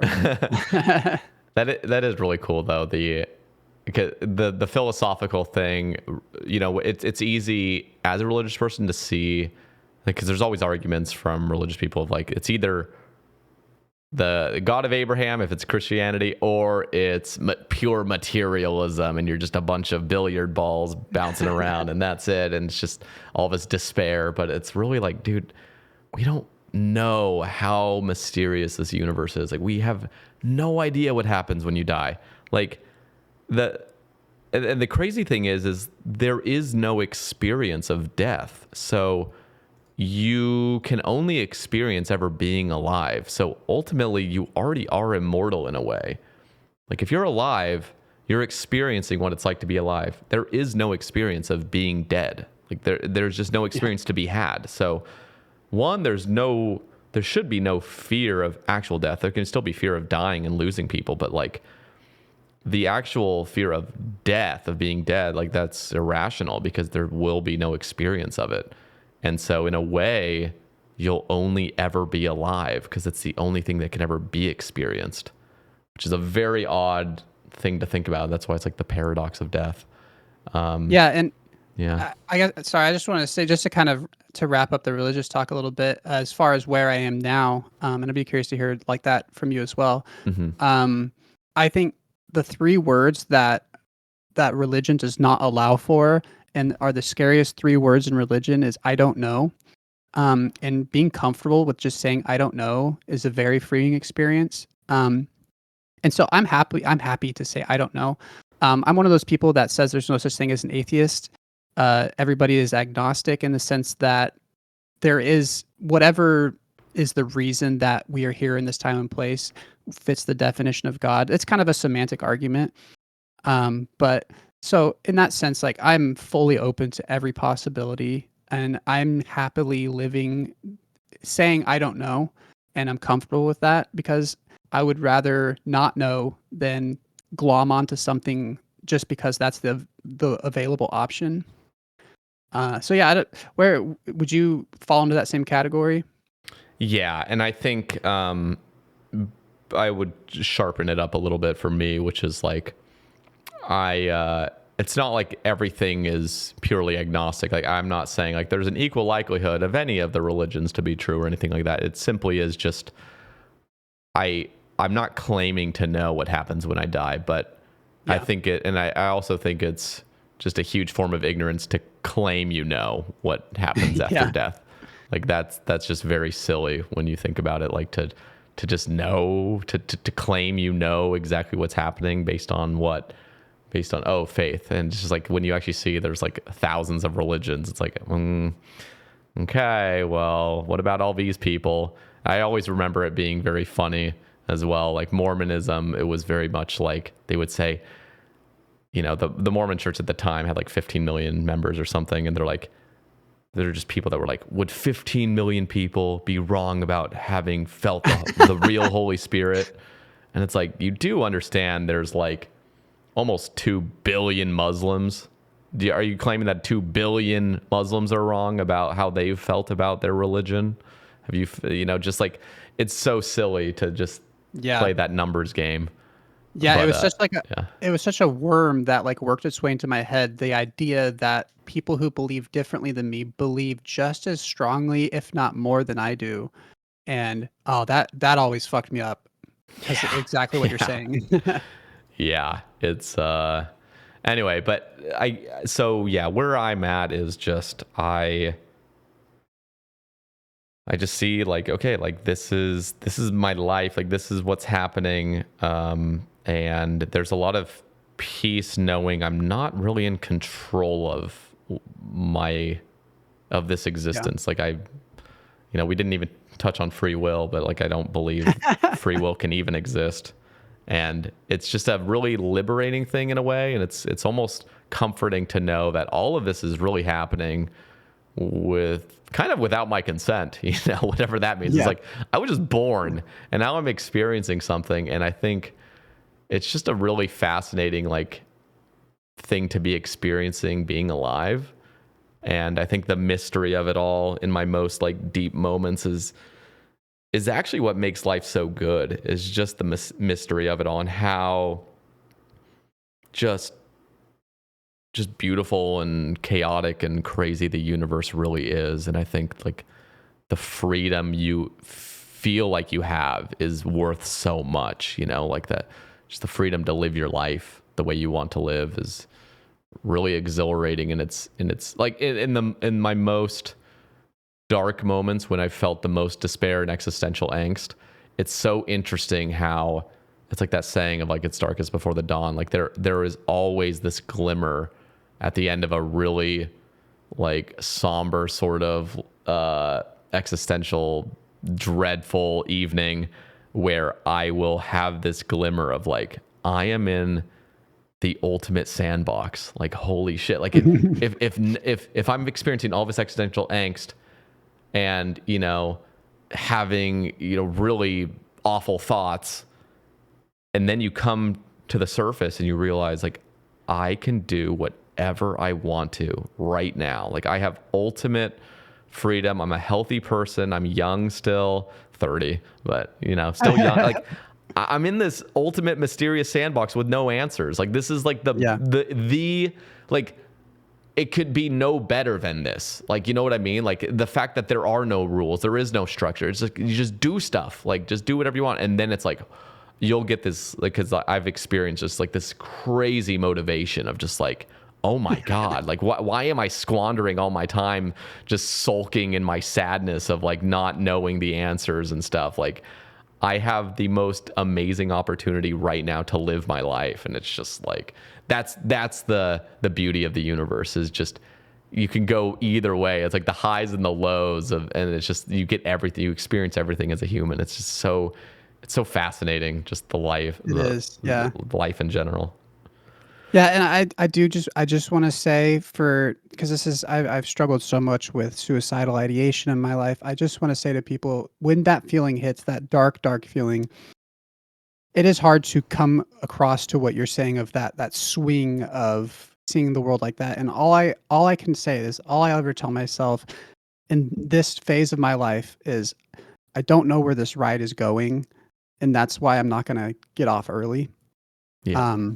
And that's all I can say on that. I don't want to just take this into complete turn into a brick wall, but I do want to put that out there, because there are some very low lows if you're going through what we have experienced, and just keep pushing forward.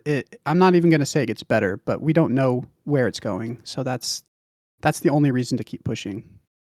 I love that. It really is. I don't know, just keep going, kind of, because it really, I mean, I feel like so many people, especially in their 20s, just have very, very rough patches. And if you can make it through it, you'll see. And so many of us, probably even listening, including myself, like when you go through those moments and you feel like it's all over, but then you carry on, you recognize how much stronger you get from these kinds of experiences. And I think that's also something to be considered. Your hardest experiences, like your toughest challenges in life, if you don't die, only make you stronger. You know what I mean? Like, that really is a real pearl of wisdom. Like, the hardest things you can go through mentally and physically only make you stronger as a person. They help make you more resilient. And it's so true. So in your worst moments, in the most horrible circumstances you've been in, and the worst trials you're going through, just know if you make it through it, you are going to be that much more resilient. And it's just a really cool thing about life, is the harder it is, the more you come out stronger. So, well, cool. I've really loved this, Trey. Like, I'm definitely going to have to get you back on. And I've been talking to this girl since May, and her name's Haley. And after our conversation, I had called her up and I was like, that was so cool going on the Wilderness podcast. I felt like I just made a new friend, you know, just coming on and just talking, and then we could connect in a way after the recording. And she was like, that's so cool that you're just like making friends online with this, because ultimately RuneScape's the thing that's brought me to discover so many like online friends and stuff. And I do value you as a friend, Trey. And I think this was just an amazing conversation. And it's really cool hearing your perspective on not only just the game, but like just your life circumstances. I think we do relate on so many levels. So we will absolutely have to run this back again. Maybe after like sailing drops or something, we can go into a deep dive with that and see if our boomer perspectives have changed at all, you know? I guess little yes or no question. Do you think sailing will actually release in 2025? Yeah, I think so. Okay. I think it'll be around mid-November is when it'll drop. And it almost feels like that's so soon, but I've been shocked before with how quickly things will just come into the game. I'm like, whoa, like I didn't even know the devs were like ready to release that. And it's just all of a sudden it's here. Okay, let's go. So okay, sorry, derailing. Just ADHD question there. Yeah, no, I love that. So I'm pretty sure by the end of the year, I'm 99% sure that sailing will drop, and if not, then I guess it'll be early next year. But yeah, I guess we'll wrap things up until next time. But Trey, thank you so much. Again, links in the description. So anything you want included, I'll talk to you after the recording, get everything down there. So those listening, thank you so much. As always, hope you guys enjoyed this episode. I really did. This is the real nectar from the Sae Bae cast. Like when I get to have these kind of conversations where it's RuneScape and then some IRL, and it's just fun. It's fun for me, and you're just such a pleasure to talk with. So thank you, Trey, for your time today. If you guys want to support the cast as well, Patreon, YouTube membership, and Spotify directly with a $2 sub can get you access to all the exclusive episodes, more coming soon. And Trey, thank you once again for your time today. Yeah, thank you so much.